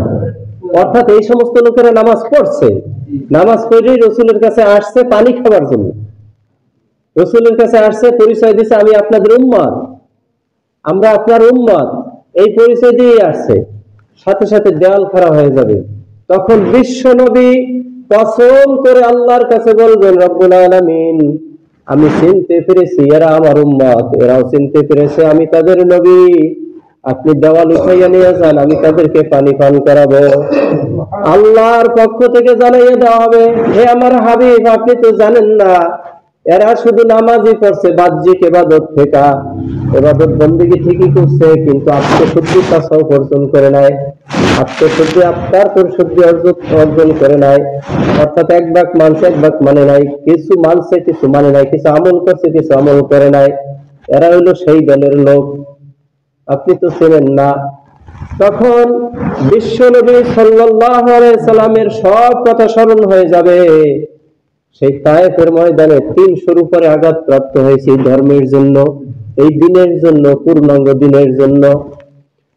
সাহাবায়ে কেরাম শত শত শাহাদাত বরণ করেছে, আঘাত প্রাপ্ত হয়েছে, খেয়ে না খেয়ে দিনের জন্য কাজ করেছে, এই ধর্মের জন্যই কাজ করেছে। সেই ধর্ম সেই দিন তোমরা আংশিক করেছো, সেই ধর্ম সেই দিন তোমরা কিছু মানছো কিছু মানো নাই। বিশ্ব নবীর মনের মধ্যে একটা গুসা এসে যাবে, ধমক দিবেন, সৌকান সৌকান লিমান গায়্যারা বাদি, আমার পরে যারা ধর্মকে কাটছাট করেছো, কিছু মানছো কিছু মানো নাই, কিছু আমল করছো কিছু আমল করো নাই, দূর হও দূর হও, আমার থেকে দূর হও। কুকুর যেমন ধাওয়াইয়া দেয়, সৌকান সৌকান বলে আল্লাহর নবী তাদেরকে ধাওয়াইয়া দিবে। এবার বুঝছেন নৈরাশ কাকে বলে? মানে আশা করে গেছে, আশা মতো পায় নাই। অর্থাৎ যে আশা করে গেছে সেই আশা সফল হয় নাই, পূর্ণ হয় নাই। অর্থাৎ আমি জান্নাতের আশা করে গেছি, আমি জান্নাত পাইলাম না। একটা কিছু আশা করে গেছে, আশা হয় এটা তো হাদিস, এটা তো রসুলের বাণী, রসুলের হাদিস। এই হাদিস সমাজে মশহুর, সবাই বলে, এই হাদিস প্রচার, সবাই প্রচার করে। তাহলে বিশ্বনবী আল্লাহ রাব্বুল আলামিন বলেছেন, ক্বাদ আফলাহা মান যাক্কাহা, যে ব্যক্তি আত্মার সৎ স্বভাব অর্জন করবে, সৎ স্বভাব অর্জন করবে, সে জান্নাতি। ওয়াকাদ খাবা মান দাসাহা, আর যে ব্যক্তি ভালো মন্দ উভয়টারে ভিতরে রাখবে, সে জান্নাতের আশা করে যাবে ঠিকই, কিন্তু জান্নাত নরক হবে, জান্নাত পাবে না। এটা হাদিস। আর একটা হাদিস আমি বলি, হাদিস হলো বিশ্বনবী সাল্লাল্লাহু আলাইহি ওয়াসাল্লাম বলেছেন, আখলিস দীনিকা ইয়াকফিকাল আমালুল কলিল। এই হাদিসটা আপনার ওই যে কোন মাদ্রাসায় মক্তবে পড়ায় নিয়মিতে 40 হাদিস পড়ায় না, 40 হাদিসের একটা এটা, যে তোমরা তোমাদের দিনকে খাঁটি করো, অল্প আমলি নাজাতের জন্য যথেষ্ট। দিনকে খাঁটি করো, কথা বুঝতে হবে। দিনকে খাঁটি করো অর্থাৎ ধর্মকে খাঁটি করো, অল্প আমল করবা, নাজাতের জন্য যথেষ্ট। আমল কি বেশি করতে বলছে? না, আমল কম করো, কিন্তু দিন খাঁটি থাকতে হবে। ধর্মটা কি থাকতে হবে? খাঁটি থাকতে হবে, নির্ভেজাল থাকতে হবে, সঠিক ধর্ম থাকতে হবে। তোমার ধর্ম সঠিক নাই, কোটি কোটি টাকাও যদি তুমি দান করো, তাহলে তোমার কোনো ফায়দা নাই, কোনো লাভ নাই, কোনো উপকারিতা নাই। যেমন ওই কাফের মুশরিকরা মুসলিম দেশে দান করে না, মুসলিম দেশে দেয় না, কেরান দেয় না, সব পাবে? সব পাবে না, কারণ ইমানই তো তাদের নাই, তাদের সবই পেয়ে গেল। যত ভালো কাজ করুক, ইমান না থাকলে সব পাবে? ধর্ম যদি খাঁটি না থাকে তাহলে সে কিছু। এই জন্য ইসলাম, পূর্ণাঙ্গ ইসলাম সঠিক খাঁটি করতে হবে। যদি আপনি খাঁটি করতে পারেন, তাহলে আপনি নামাজ পড়েন, রোজা রাখেন, ইবাদত বন্দেগী যা কিছু করেন, মানুষদেরকে ভালো কথা বলবেন, তাতে সব পাবেন। স্ত্রীর সাথে ভালো কথা বলবেন, সব পাবেন। মেয়ের মুখে খাবার তুলে দেবেন, সব পাবেন। স্ত্রীর মুখে খাবার তুলে দেবেন, সব পাবেন। মায়ের মুখে খাবার তুলে দেবেন, সব পাবেন। গরিবদেরকে দান করলে যে সব, তার চেয়ে বেশি সব পাবেন। হাদিস, এটাও হাদিস। আমরা এই কথা একটু পরে বলি, তার আগে একটা উদাহরণ দেই, একটু খেয়াল করে এই কথা না বলে।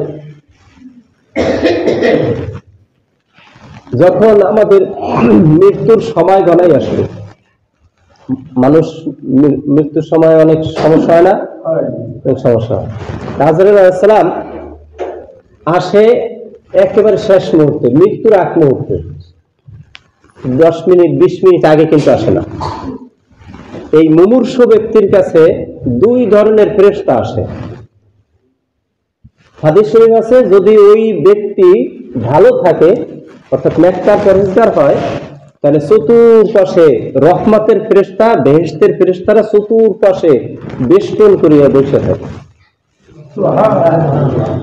আর ওই ব্যক্তি যদি খারাপ হয়, বদকার হয়, তাহলে চতুর্পাশে জাহান্নামের আযাব গজবের ফেরেশতা, জাহান্নামের সালা, জাহান্নামের শট নিয়ে বসে থাকে। আজরাইল আলাইহিস সালাম বা মালাকুল মউত, জান কবজের ফেরেশতা কখন আসে? একেবারে মৃত্যুর আগ মুহূর্তে, অল্প সময় আগে আসে। আয়েশা নজর দেয় ওই রুহুর উপরে, রুহুর উপরে নজর দেয়, তখন ওই রুহু সব কিছু দেখতে পায়। যদি রুহু ভালো থাকে অর্থাৎ আত্মা ভালো থাকে, ওই ব্যক্তি নেককার থাকে, পরহেজগার থাকে, তাহলে দেখতে পায় বেহেশতের নাজ, নিয়ামত, আরাম, আয়েশ সব কিছু দেখতে পায়। তখন এই দেহের মধ্যে আর থাকতে চায় না। এই দেহের মধ্যে থেকে রুহুটা বের হইয়া ওই আজরাইল আলাইহিস সালামের হাতে বা মালাকুল মউতের হাতে পড়তে চায়। তখন তার জান কবজটা আসানের সহিত হয়, কোনো কষ্ট হয় না। হাদিস শরীফ আছে, রাসূল সাল্লাল্লাহু আলাইহি ওয়াসাল্লাম বলছেন, জগের থেকে যেমন পানি গ্লাসে ঢালে পানির কোনো কষ্ট হয় না, ঠিক তেমনি ভাবে দেহের ভিতর থেকে রুহুটা বের হয়ে যাবে, কোনো কষ্ট হবে না। কার রুহু? নেককারের রুহু। আজরাইল আলাইহিস সালাম মালাকুল মউত এসে ওই রুহুর দিকে নজর করে এবং বলতে থাকে, ইয়া আইয়াতুহান নাফসুত তাইয়্যিবা উখরুজি ইলা মাগফিরাতিন মিনাল্লাহ, মোলায়েম কণ্ঠে সুললিত সুন্দর কণ্ঠে বলতে থাকে, হে পূত পবিত্র আত্মা। কি কি বর্ণনা করে? পূত পবিত্র আত্মা। আত্মার দিকে নজর করে যদি আত্মা ভালো থাকে, নামাজ পড়ছেন, রোজা রাখছেন, হজ করছেন, কি কাজে লাগবে? কাজে লাগবে, কিন্তু আত্মার উপরে নির্ভর করে। আমি একসময় বলছিলাম আপনাদেরকে, হুজুরে, এই যে ইমাম সাহেব হুজুরে বলছিল যে যখন ট্রেন চলে, ট্রেনের যে জায়গায় ইঞ্জিনটা থাকে ওই বগিটার দাম বেশি না পেছনের গুলার দাম বেশি? ইঞ্জিনটার কি দাম বেশি? যদি ইঞ্জিনটা নষ্ট হয়ে যায়, 20-25টা 50টা বগি সব নষ্ট, একটা চলবে না। একটা ঠিক, সব ঠিক। এই জন্য এই আত্মাটা যদি ঠিক থাকে, আপনার ইবাদত ঠিক, নামাজ ঠিক, রোজা ঠিক, হাত ঠিক, চোখ ঠিক, পাও ঠিক, সব ঠিক, সবগুলো ভালোর দিকে যাবে, ভালো কাজ করবে, জান্নাতি কাজ করবে। ডাক আসবে, হে পূত পবিত্র আত্মা। কি ডাক আসবে? হাদিসের কথা, হে পূত পবিত্র আত্মা, তুমি আল্লাহর মাগফিরাত, আল্লাহর ক্ষমা এবং আল্লাহর সন্তুষ্টির দিকে বাহির হয়ে আসো। দুইটা বলো, আল্লাহর ক্ষমা, আল্লাহর ক্ষমা, আল্লাহর মাগফিরাত এবং আল্লাহর সন্তুষ্টির দিকে বাহির হয়ে আসো। উখরুজি ইলা মাগফিরাতিম মিনাল্লাহি ওয়া রিদওয়ান। আল্লাহর ক্ষমা, আল্লাহর মাগফিরাত এবং আল্লাহর সন্তুষ্টির দিকে বাহির হয়ে আসো। এই কথা শোনার সাথে সাথে রুহু, আত্মা দেহের মধ্যে থাকতে চাইবে না, সে বের হওয়ার জন্য ছটফট করবে, বলবে আপনার জায়গা দাও, বের হবো। দেখতে বেহেশতের নাচ দেয়ামত সব কিছু তার সামনে। জগের থেকে যেমন পানি ঢাললে কোনো কষ্ট হয় না, ঠিক তেমনি ভাবে তার রুহটা বের হয়ে যাবে, তার কোনো কষ্ট হবে না। বিপরীত, বৎকারের রূহ যখন জান কবজ করতে ফেরেশতা আসবে, মালাকুল মউত বলবে, ইয়া আইয়াতুহান নাফসুল খাবিস উখরুজি ইলা সাকাতিম মিনাল্লাহি ওয়া গাদাবিল্লাহ। হে অপবিত্র আত্মা, হে খবিস আত্মা, তুমি আল্লাহর রাগ, গুসা, আযাব, গজবের দিকে বের হয়ে আসো। বলার সাথে সাথে ওই রুহুটা দেহের বিভিন্ন জায়গায় পলাইতে থাকবে। হাদিস শরীফ আছে, পশমের গোড়ায় গোড়ায় পলাবে। এমনকি ওই মালাকুল মউত নির্দিষ্ট সময়, 1 সেকেন্ড আগেও না, 1 সেকেন্ড পরেও না, নির্দিষ্ট সময় জোর করে তার শরীরে সর্বশক্তি নিয়োগ করে ওই রুহু কবজ করবে। তাতে তার এত কষ্ট হবে, এত কষ্ট হবে, একটা মোটা তাজা খাসি বকরিকে যদি জীবিত অবস্থায় চামড়া খসানো হয়, তাতে যে কষ্ট হয় তার চেয়েও বেশি কষ্ট হবে এই ব্যক্তি। এই ব্যক্তিকে নিয়ে উপরে যাবে, ওই ব্যক্তিকে নিয়ে উপরে যাবে, প্রথম আসমানের দরজা খোলা হবে না। হাত্তা ইয়ালিজাল জামালু ফি সাম্মিল খিয়াম। একটা সূচের ছিদ্র দিয়ে যদি উট প্রবেশ করে, এটা যদি সম্ভব হয়, কোরআনের কথা, এটা যদি সম্ভব হয়, এটা সম্ভব না। এটা কি সম্ভব? একটা সূচের ছিদ্র দিয়ে উট প্রবেশ করা, একটা সুতাই তো আমরা ঢুকাইতে অনেক কষ্ট পারি না, উট প্রবেশ করা, কোরআনে আল্লাহ উদাহরণ দিচ্ছেন, একটা সূচের ছিদ্র দিয়া উট প্রবেশ করা, এটা যে কষ্ট, এটা যে কষ্ট, তার চেয়েও বেশি অসম্ভব কথা হইল, তার জন্য প্রথম আসমানের দরজা খোলা হবে না এবং জান্নাতেও সে প্রবেশ করবে না। এই যার আত্মা কি অপবিত্র, যে বৎকার, যে খারাপ, সে জান্নাতেও প্রবেশ করবে না, প্রথম আসমানের দরজাও তার জন্য খোলা হবে না। ফেরেশতারা কি করবে? ওখান থেকে জমিনে নিক্ষেপ করবে। আল্লাহ বলবেন, ওকে জমিনে থেকে সৃষ্টি করছি, মাটির থেকে সৃষ্টি করছি, মাটির থেকে উঠাবো, ওখান থেকে ফেলাও, ওখান থেকে জমিনে নিক্ষেপ করবে। তার যে কষ্ট, তার যে আযাব গজব হবে, তা ভাষায় বর্ণনা করা যায় না। আর নেককার যে রুহু, তার রুহু নিয়ে কিছু দূর যাবে, একদল ফেরেশতা জিজ্ঞাসা করবে, প্রথম আসমানে পৌঁছে নাই কিন্তু, খেয়াল করবেন, প্রথম আসমানে যায় নাই, কিছু দূর যাবে, একদল ফেরেশতা বলবে, কার রুহু? দুনিয়াতে যার নাম, যশ, খ্যাতি যা ছিল, তার চেয়ে বেশি বেশি প্রশংসা করে তার পরিচয় দিবে। অমুক পুত পবিত্র রূহ। এবার আবার একটু দূরে যাবে, আবার একদল ফেরেশতা বলবে কার রূহ, স্লোগান দিতে থাকবে। এই প্রথম কিছু ফেরেশতা স্লোগানে যুক্ত হবে, আবার কিছু ফেরেশতা যুক্ত হবে, একদল ফেরেশতা সহ প্রথম আসমানে যাবে। প্রথম আসমানে মারহাবা, স্বাগতম, এই দিতে দিতে প্রথম আসমানের দরজা খোলা হবে। এবার দ্বিতীয় আসমান, সপ্তম আসমানের দরজা খোলা হবে। আল্লাহ বলবেন এর নাম জান্নাতের দপ্তরে লিখে রাখো, এর প্রতি আমি খুশি। এই নেককার রূহ, নেককার বান্দা জান্নাতের দপ্তরে তার নাম লিখে রাখো। এই যে বর্ণনা, কিসের উপরে ডাকা আসবে? কিসের উপরে? আত্মার উপরে, রূহের উপরে। যদি আপনার আমার রূহটা ভালো হয়, এই রূহ ভালো করার জন্য যদি আপনি চেষ্টা করেন, কাজ করেন, তাহলে আপনি ভালো ডাক পাবেন। আর যদি চেষ্টা না করেন, কাজ না করেন, ইলম না শেখেন, আমল না করেন, আত্মার থেকে অসৎ স্বভাব বর্জন, কেবর, হাসাদ, বক্স, গজব, গিবাত, হিরস, কেজ, বখল, রিয়া, গুরুর, এই 10টা খারাপ স্বভাব বর্জন করতে হবে। কিতাব মুআফিক। মুখে বলি কেবর করব না, কেবর করব না, জীবনেও দূর হবে না। কেবর করব না, কেবর করব না, শীতনাথ বসাকে বলছে, হিন্দু, সেও বলছেন অহংকার পতনের মূল, বলছেন না? সর্ব অহংকার পতনের মূল। কেবর দূর হয়েছে তার? না, দূর হবে না। দূর হওয়ার পদ্ধতি আছে, 4টা পদ্ধতি আছে।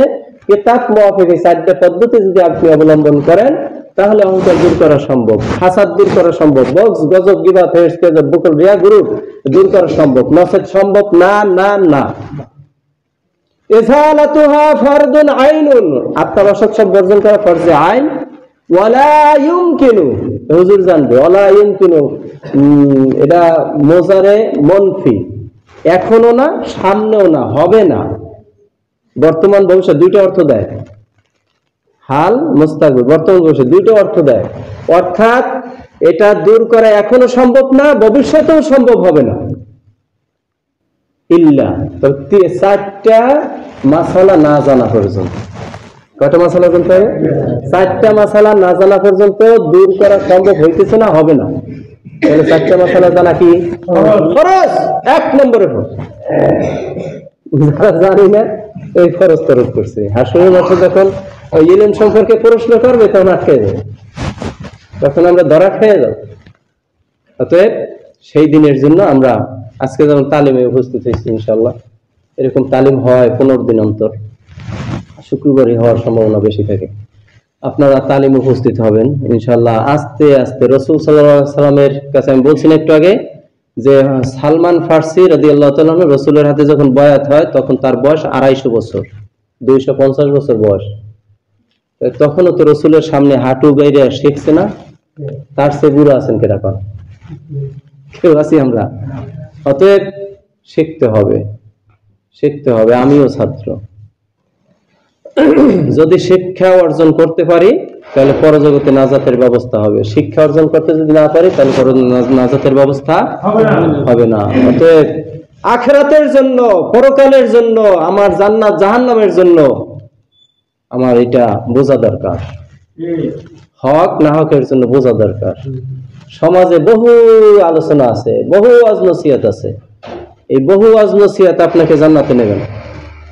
কালকে একটা ওয়াজে গেছি, এক বক্তা, প্রধান অতিথি, সে বলতে 1 কোটি বার যদি আপনি এরকম ওয়াজ শোনেন, ফজরের 2 রাকাত নামাজ যদি না পড়েন, তাহলে 1 কোটি ওয়াজে আপনার জান্নাতে নেবে না। 2 রাকাত নামাজ না পড়ার কারণে জাহান্নাম যাইতে হবে। এই বক্তা বলছে, সত্য কথা বলছে না? তাই আমি যে শিক্ষার কথা বলতেছি, ওইরকম 1 কোটি না, লক্ষ লক্ষ কোটি ওয়াজ যদি এক পাশে করে, আর কেবরের তারিফ, সওয়াব, আলামতে লাসা, অর্থাৎ 4 দ্বারের মাসালায় যদি আপনি শিখতে পারেন, ওই কোটি কোটি ওয়াজের চেয়ে এইটা শেখা খরচ, এটার দাম বেশি, ওই কোটি কোটি ওয়াজের চেয়ে। আল্লাহ আমাদেরকে বোঝার তৌফিক দান করুন, আমিন। গত তালিমে আপনার কেবরের তারিফ, সওয়াব, এই 2টা বর্ণনা করা হয়েছিল। কেবর মানে অহংকার। কেবর মানে কি? অহংকার মানে কি? বড়ত্ব, নিজেরে বড় ধারণা করা, নিজেরে গৌরব, নিজেরে বড় ধারণা করা, এটা মানে অহংকার। আরবিতে কয় কেবর। তাই নিজেরে বড় ধারণা করা অন্যের চেয়ে। তাহলে কেবর করতে কয়টা জিনিস লাগে? 3টা। একটা হলো আমি, আর একটা হলো আপনি, আর যেইটা নিয়ে করবো সেইটা। যেটা নিয়ে করব সেইটা। কি নিয়ে করব? আপনার সাথে হয়তো ধন সম্পদ নিয়ে করতে, আমার বেশি আছে। তাহলে একটা হলো টাকা, একটা হলো আমি, আর একটা হলো আপনি। তিনটা জিনিস লাগে কেবর করতে, অহংকার করতে, এরকম। তাহলে কেবরটা কি জিনিস বুঝতে পারছি না? অহংকার মানে অন্যের চেয়ে নিজেকে বড় ধারণা করাতে অন্তরে সন্তুষ্টির হালত আসে, ওই হালতটার নামই হলো কেবর বা অহংকার। এইটা 7টা কারণে আমার মধ্যে আসে, আপনার মধ্যে আসে। দরজা কয়টা? 7টা দরজা দিয়ে ঢুকতে পারবে। একটা হলো এলেম, এলেমের দিয়ে ঢুকতে পারে। হ্যাঁ, আমি অনেক শিক্ষিত। আমল, নামাজ পড়ে, রোজা রাখে, তসবিহ টিপে, মাথায় পাগড়ি আছে, অনেক আমল করে। এই আমল করা ভালো, কিন্তু কেবল করা যাবে না। করা যাবে? কেবল অহংকার করা যাবে না। এলেম, আমল, নসব, নসব মানে বংশ, নসব মানে তাই এলেম, আমল, নসব, নসব মানে বংশ, নসব, জামাল, জামাল মানে সৌন্দর্য, নসব জামাল, কুওয়াত মানে শক্তি, মাল মানে ধন সম্পদ, ধন সম্পদ, কাসরাতুল আনসার মানে অসংখ্য সাহায্যকারী তাবেদার, মানে সে ডাক দিলে 100 লাঠি করে, জনসংখ্যা বেশি তার পক্ষে। অহংকার আসতে পারে না? অহংকার আসতে পারে। এই 7টা দরজা দিয়ে অহংকার ঢোকে। এই প্রত্যেকটা দরজার আবার এলাচ আছে, ঔষধ আছে, প্রত্যেকটা দরজার বর্ণনা আছে। এই বর্ণনা মোতাবেক এটা দূর করতে হবে। এলেম আসলে এটার চিকিৎসাটা কি? আমল আসলে চিকিৎসাটা কি? ভয় পাইয়েন না। শিক্ষারত থাকলে এই অবস্থায় যদি মারা যায়, কবরে কয়জন ফেরেশতা দিবে? 2 জন। হাদিসের কথা, কবরে 2 জন ফেরেশতা দিবে। ওই 2 জন ফেরেশতা বাকি ইলম শিক্ষা দিবে। এই বাকি ইলম শিক্ষা দিয়ে আলেমা ও আরেফা ফাবাইনাহু ওয়া বাইনাল আম্বিয়া দরজাতুন ওয়াহিদাতুন ফিল জান্নাহ, নবীদের চেয়ে এক দরজা নিচে তার জান্নাত দিবে। বাকি ইলম শিক্ষা দিবে। শিক্ষা দেওয়ার পর আলেমা ও আরেফা, মহাজ্ঞানী হিসাবে হাসরের মাঠে উঠবে। তখন ফেরেশতারা বলবে, আল্লাহ, এরা তো দুনিয়ায় শিক্ষা অর্জন করে আসতে পারেন, এদেরকে কোন দরজা দেব? আল্লাহর নবী বলেন, মিশকাত শরীফের কিতাবুল ইলমের হাদিসটা আছে, বাইনাহু ওয়া বাইনাল আম্বিয়া দরজাতুন ওয়াহিদাতুন ফিল জান্নাহ, জান্নাতে নবীদের চেয়ে এক দরজা নিচে তার জান্নাত দেবে। আল্লাহ তখন তাদের উদ্দেশ্যে ভাষণ দেবেন, ইন্নী লাম আদা ফীকুম ইলমি, আমি তোমাদের মাঝে ইলম রেখেছি। কে রাখছে? আমি নিজে শিখছি। কিন্তু কবরে নিজ দায়িত্বে আল্লাহ রাখছে না? তাদের মাঝে আল্লাহ ইলম রাখছে না? তখন ইন্নী লাম আদা ফীকুম ইলমি লাম ইউআযযিবকুম, তোমাদেরকে আযাব দেব, গজব দেব, শাস্তি দেব, জাহান্নাম দেব, এই উদ্দেশ্যে আমি রাখি নাই। তোমার মাঝে আমি ইলম রাখছি, তোমাকে আমি জান্নাত দেব। ইযহাবু ফাকাদ গফারতু লাকুম, যাও যাও, জান্নাতে চলে যাও, আমি তোমাদের জীবনের সব গুনাহ মাফ করে দিলাম। আমি তোমাদের মাঝে যে ইলম রাখছি, আযাব দেব, শাস্তি দেব, জাহান্নাম দেব, এই উদ্দেশ্যে রাখি নাই। যাও যাও, জান্নাতে চলে যাও, তোমাদের সব গুনাহ সে মাফ করে দিলাম। সুবহানাল্লাহ। ইলম, আমল, নসব, জামাল, কুওয়াত, মাল, অসংখ্য সাহায্যকারী তাবেদার, এই 7টা বিষয়ে 7টা দরজা দিয়ে কি আসে? অহংকার আসে, কেবর আসে। এখন কেবর আসছে, কেবর আসছে, আর একটা চিহ্ন আছে না? চিহ্ন জানতে হবে। জ্বর কি এক পদের? বলতো কয় পদের জ্বর?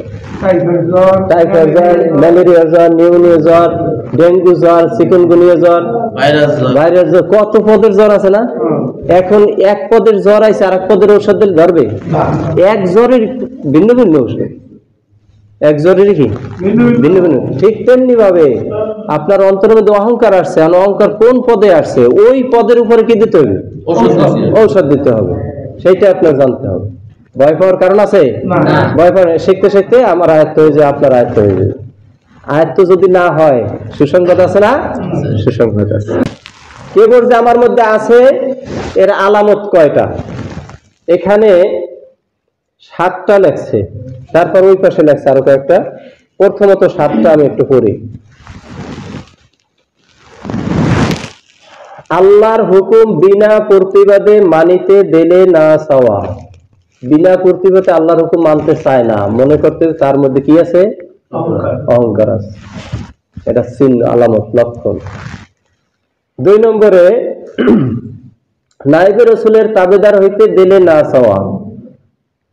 3 নম্বর হক ফতোয়া মানতে দিলে না চাওয়া। হক ফতোয়া মানতে দিলে চায় না, মনে চায় না। হক কোরআনে আছে, হাদিসে আছে, আমার মতের উল্টো, ওটা মানবো না। তাহলে আমার মধ্যে কি আছে? অহংকার আছে। কোরআনে আছে, হাদিসে আছে, আমার মতে যা থাক ওটা মানতে হবে। এইটাই হলো অহংকার দমনের রাস্তা। 4 রাসূলের সুন্নাত তরিকা মতে চলিতে দিলে না চাওয়া। রাসূলের সুন্নাত মতে চলতে দিলে চাওয়া, এটা অহংকার আলামত। শরিয়ত বিরোধী কাজ করিতে দিলে ভয় না হওয়া।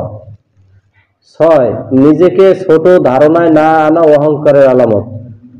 7 ক্ষুদ্র কাজ করিতে লজ্জাবোধ করা অহংকারের আলামত। ক্ষুদ্র কাজ করতে লজ্জাবোধ করা। বাজার থেকে পান আনতে গেছে, 1 বিড়া পান আনতে বলছে, ইস আমার দ্বারা কি সম্ভব 1 বিড়া পান নিয়ে আসবো বাজার থেকে? এ সম্ভব না। 1 বিড়া পান আনতে সম্ভব হয়, যদি কয় যে 2টার পান দাও তো ওইটা সম্ভব হয় না। এরপর রাস্তায় গোবর পড়ে রয়েছে, আপনি একটু সরাই দিলেন। রাস্তার হক আছে না 5টা 6টা, এর মধ্যে একটা হচ্ছে কাফিল আযা, রাস্তায় যে অসহ্যকর বস্তু আছে এটা সরাই দেওয়া। হ্যাঁ, আযাব দেওয়া, সরাই দেওয়া। তাই গোবর পড়ে রয়েছে, এটা মানুষ আচার খাইতে পারে, বিভিন্ন সমস্যা হইতে পারে, তাই ওইটা আপনি সরাই দেবেন। এটা ক্ষুদ্র কাজ না, এই কি আমার দ্বারা সম্ভব? যদি সম্ভব না হয় তাহলে মনে করতে হবে অহংকার আছে। আপনার পাশে এক গরিব বসছে, আমার পাশে বসলি যা আমি বস করি না, এই ক্ষুদ্র মনে করতে কি আছে? অহংকার আছে। ইলাজটা অনেক বর্ণনা, কিন্তু আমি সংক্ষেপে বলতেছি। ইলাজ মানে এটা দূর করার পদ্ধতি, অর্থাৎ অহংকার, আত্মার মধ্যে যে অহংকার, এটা দূর করার পদ্ধতি, এটা অনেক ব্যাপক। এটা সংক্ষেপে একটু শোনেন, কথা বলে না। যাহাদের সঙ্গে কেবর ভাব আসে তাহাদের সঙ্গে নম্র ভাব অবলম্বন করা। যার সাথে কেবর আসে তার সাথে নম্র ভাব ব্যবহার করা। যে বিষয়ে কেবর আসে সেই বিষয়ের বড় শ্রেণীর সহিত সাক্ষাৎ করা। আপনার সাথে কেবর আসছে, আপনার টাকা একটু কম, আমার টাকা একটু বেশি, আর কেবর আসছে, আমার চেয়ে আবার টাকা বেশি আছে না, তার সাথে সাক্ষাৎ করতে হবে। সে দেখেন আমার পাত্তাই দেয় না, তখন আমার কেবর থাকবে? তখন আমার কেবর দিনের সাথে, আমার এলেমের দিক দিয়ে কেবর আসছে, তাহলে আমার যে বড় আলেম আছে না, তার সাক্ষাৎ করলে আমার এলেম পানি না, কিছু সব শেষ হয়ে যাবে না? তাহলে কি কইছে? যে বিষয়ে কেবর আসে সেই বিষয়ের বড় শ্রেণীর সহিত সাক্ষাৎ করা। 3 নম্বরে তাসাউফের ইলমে অভিজ্ঞ পীরের সোহবতে ইলমে তাসাউফ শিক্ষা করা এবং রিয়াজত করা, কঠিন চেষ্টা করা। 4 নম্বরে কেবর আল্লাহ তাআলার খাস সিফাত ধারণা করা। কেবর করতে পারে কে? আল্লাহ। কারণ কি? যে বড় সে মনে করতে পারে আমি বড়, কিন্তু আমরা কেউ বড় না। আমার একটু কাইতে গেলে রক্ত বের হয়, রক্ত বেরলে উজু যায়, নাপাক হয়ে যায়, আমার তৈরি হয়েছে নাপাক বস্তু দ্বারা, তা আমার আবার কেবর কি? পেটের মধ্যে মল, হ্যাঁ, মরে গেলে এই মাটিতে খাইবে আমার দেহ, তাহলে আমার এই দেহ দ্বারা, আমার শরীর দ্বারা, এর দ্বারা কেবর হাঁটে, সাজে? একটু পেট ব্যথা হইলেই আমি খাই। আমার দেহ নিয়ে যদি আপনি চিন্তা করেন তাহলে আমার কেবর খানে। যে বড় সে করতে পারে কেবর, আর বড় কে? আল্লাহ। সবাই বলি বড় কে? আল্লাহ। অতএব কেবর করবে কে? আল্লাহ। আল্লাহরই কেবর সাজে, আল্লাহরই সিফাত কেবর, এই সিফাত নিয়ে আমি টানাটানি করবো না। এটা হলো মাসালা। আরো এটার বিস্তারিত বর্ণনা আছে, যদি এই মাসালাগুলো আপনি শোনেন বর্ণনা, তাহলে আস্তে আস্তে আপনার অন্তর থেকে কেবর দূর হয়ে যাবে। অন্তত একটু তো বুঝতে পারছি, ঠিক না? একটু তো বুঝতে পারছি। আরো যদি বর্ণনা শোনেন তাহলে একেবারে আপনার অন্তর থেকে কেবর ধূলিসাৎ হয়ে যাবে। একটা ফুলে ঘেরান নাই, ওই ফুলের দিকে মানুষ তাকায়, যে ফুলের ঘেরান আছে ওই ফুলের দিকে তাকায়। আমার যোগ্যতা নাই, আমার ইবাদত নাই, তাহলে আল্লাহর কাছে আমার দাম কি? আমার আমল নাই, আমার জান্নাতের কোনো কাজ নাই, তা আমার কোনো দাম আছে? দাম নাই। এই মানুষেরা আবার কেবর কিসের? তো কেবর করতে পারবে কে? যে বড়। আমি বড় না কোনো দিক থেকে, কোনো দিক থেকেই আমি বড় না। বড় দাবি করছিল ফেরাউন, সে বলছিল আমি করব, কেমন করব? আলা, বড় করব, সবচেয়ে বড় করব। তাও নদীর পানিতে ডুবে তারপর কি মরছে না? তাহলে কেবর যত মানুষের দ্বারা সম্ভব না, যতজনে করছে সবাই অবদস্থ হয়েছে। আর কেবর করতে পারে আল্লাহ, আল্লাহর সিফাত। এর থেকে এই কেবর থেকে, আল্লাহর সিফাত থেকে আমরা যেন সিনাই নিয়ে না নিয়ে আসি। এভাবে হাদিস আছে, যদি কেউ আল্লাহর এই সিফাতটা সিনাই নিয়ে আসবে, তাকে আল্লাহ কোথায়? ফামান নাজা আন্নি ওয়াহিদা মিনহুম আদখালতাহুন নার। আল্লাহ বলেন আমি তাকে জাহান্নামে নিক্ষেপ করব এই সিফাতটা জেনে। এরপর কেবর সম্পর্কে আছে লা ইয়াদখুলুল জান্নাতা মান কানা ফি কলবি মিসকাল যাররাতিন মিন কিবার। যার অন্তরে এক যাররা পরিমাণ কেবর থাকবে সে হিসাবে জান্নাতে যেতে পারবে না। পারবে না। আর যদি নামাজ একত্র না পড়েন তো জান্নাতে যাইতে পারবেন আযাব খাইতে। বুঝতে হবে, আযাব খাইতে জান্নাতে যাইতে পারবেন। আর কেবর করলে জান্নাতে যাইতে পারবেন না। লা ইয়াদখুলুল জান্নাতা, জান্নাতে যাইতে পারবেন না, একেবারে কাটা। তাহলে এটা বেশি কঠিন না? অতএব এই কেবর আমরা করব না ইনশাআল্লাহ। আল্লাহ রাব্বুল আলামিন আমাদেরকে বিষয়গুলো বোঝার, সে অনুযায়ী আমল করার পুরা শক্তি তৌফিক দান করুন। আমরা একটু দাঁড়াই সালাম দেই রাসূলকে। ইয়া নবী সালামু আলাইকা ওয়া ইয়া রাসূল সালামু আলাইকা ইয়া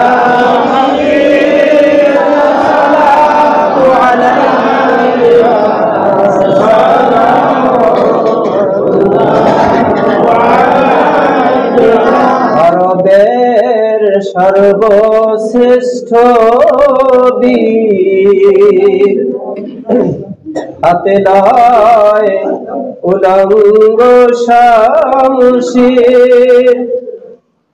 কাটিতে নবীজির শির, সবশেষে ইসলামের আমির। ইয়া নবী সালাম আলাইকা ইয়া রাসূল সালাম আলাইকা ইয়া ঈসা সালাম আলাইকা সালাম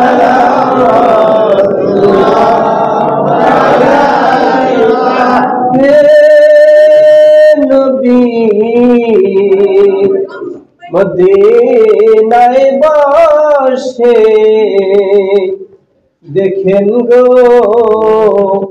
আপনি মোদের লাশ রাখবে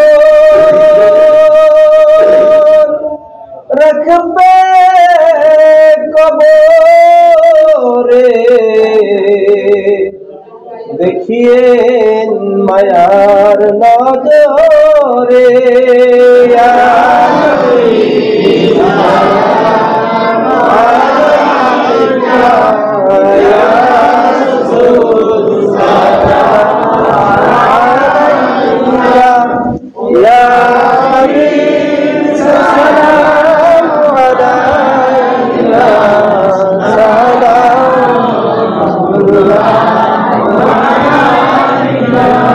بلغ العلا بكماله كشف الدجى بجماله سيد جميع خصاله صلوا يا قوم صلوا على صدر النبي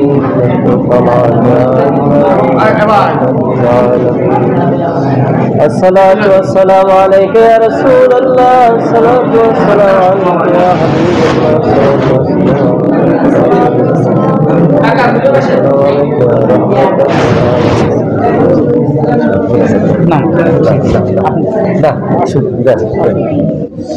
اللهم آمين اللهم آمين. ربنا ظلمنا أنفسنا وإن لم تغفر لنا وترحمنا لنكونن من الخاسرين.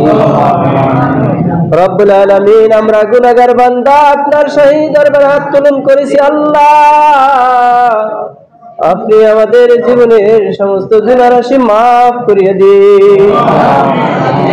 আল্লাহ মাগরিবের পরে জিকির আজকারের পরে কোরআন এবং হাদিসের মাধ্যমে পরিপূর্ণ দিনের উপরে তালিম হয়েছে আল্লাহ, ইয়ার মাধ্যমে যা কিছু হয়েছে আল্লাহ, যত প্রকার সব হয়েছে লক্ষ কোটি গুণ বৃদ্ধি করিয়া সবের হাদিয়া স্মরণ বিশ্ব নবী মুহাম্মদুর রাসূলুল্লাহ সাল্লাল্লাহু আলাইহি সাল্লামের রওজা মুবারক মুনাব্বারা বখশিশ করলাম।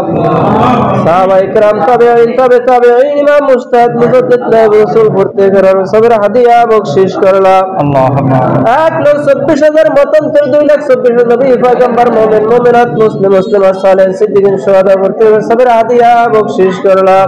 আল্লাহুম্মা খাস করে আল্লাহ আমাদের পক্ষ থেকে যারা কবরবাসী হয়েছে, বিশেষ করে আমাদের পিতা মাতা দাদা দাদি নানা নানি মামা মামি শ্বশুর শাশুড়ি আত্মীয় স্বজন পাড়া প্রতিবেশী আল্লাহ যে যেখানে শায়িত ওয়ালামাল্লাহু হাক্কুন আলাইনা প্রত্যেকের সবের হাদিয়া বখশিশ করলাম।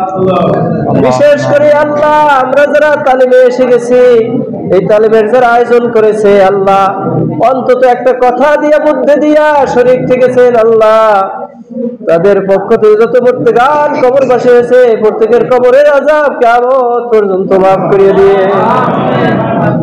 আল্লাহ আমরা আমিন আমিন বলতেছি। আমাদের দুনিয়া আখিরাত উভয় কল্যাণ দান করেন আল্লাহ, আমাদের প্রত্যেকটা নাজাতের উসিলা করিয়া দিয়েন। আমাদের থেকে যারা কবরবাসী হয়েছে আল্লাহ তাদের কবরের আযাব, হাসরের আযাব, মিজানের আযাব, পুলসিরাতের আযাব, সমস্ত আযাব গুলো মাফ করে বিচার আচার সহজ করে জান্নাতুল ফেরদৌস নসিব করে। আল্লাহ কার মনে কি আশা, কে কোন নিয়তে আত্মোলন করেছে আপনি তো জানেন। আল্লাহ আমাদের মধ্যে অনেকে অসুস্থ আছে আল্লাহ শিফায়ে কুল্লিয়াত দান করেন, প্রত্যেকের মনের নেক মকসুদ নেক আশা পূরণ করে। আল্লাহ পরিপূর্ণ দিনের তালিমে আল্লাহ যে আলোচনাগুলো হয়েছে সঠিকভাবে আমল করতে পারি সেই তৌফিক দান করেন। আল্লাহ এই তালিমে যখন তালিমের ডাক দেওয়া হয় আমরা প্রত্যেকে যে উপস্থিত হইতে পারি সেই তৌফিক দান করে ইয়া রাব্বুল আলামিন। পরিপূর্ণ দিন শিক্ষা আমল করা আমাদের প্রত্যেকের জন্য ফরজ।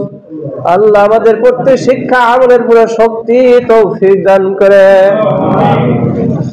রব্বুল আলামিন। কার মনে কি আশা প্রত্যেকের মনের নেক মকসুদ নেক আশা পূরণ করেন আল্লাহ, প্রত্যেকের সংসারে শান্তি নাজিল করেন, কামাই রোজগারে খায়ের উন্নতি বরকত তরাক্কি দান করেন আল্লাহ। ছেলে মেয়ে পরিবার পরিজন আত্মীয় স্বজন পাড়া প্রতিবেশী ভর্তি আপনি মুকররম বান্দা বান্দি কবুল ও মঞ্জুর করেন। আমাদের প্রত্যেকের ঘর খানাকে ইসলামী ঘর হিসেবে কবুল ও মঞ্জুর করেন আল্লাহ। পরে জগতে নাজাত পর্যন্ত যা দরকার দুনিয়ার থেকে করে যাইতে বেশি তৌফিক দান করেন আল্লাহ। আমরা সকলে আপনার সুবুত হয়ে গেলাম, খাঁটি মুমিন মুসলমান না বানাইয়া ওই অন্ধকার কবরে ডাক দিয়েন না। খাঁটি মুমিন মুসলমান না বানাইয়া কবরের বাসিন্দা করিয়েন না আল্লাহ। আমাদের বিশেষ করে তাসাউফ আত্মশুদ্ধি ফরজ, আমাদের প্রত্যেক আত্মশুদ্ধি অর্জনের পুরো শক্তি তৌফিক দান করেন।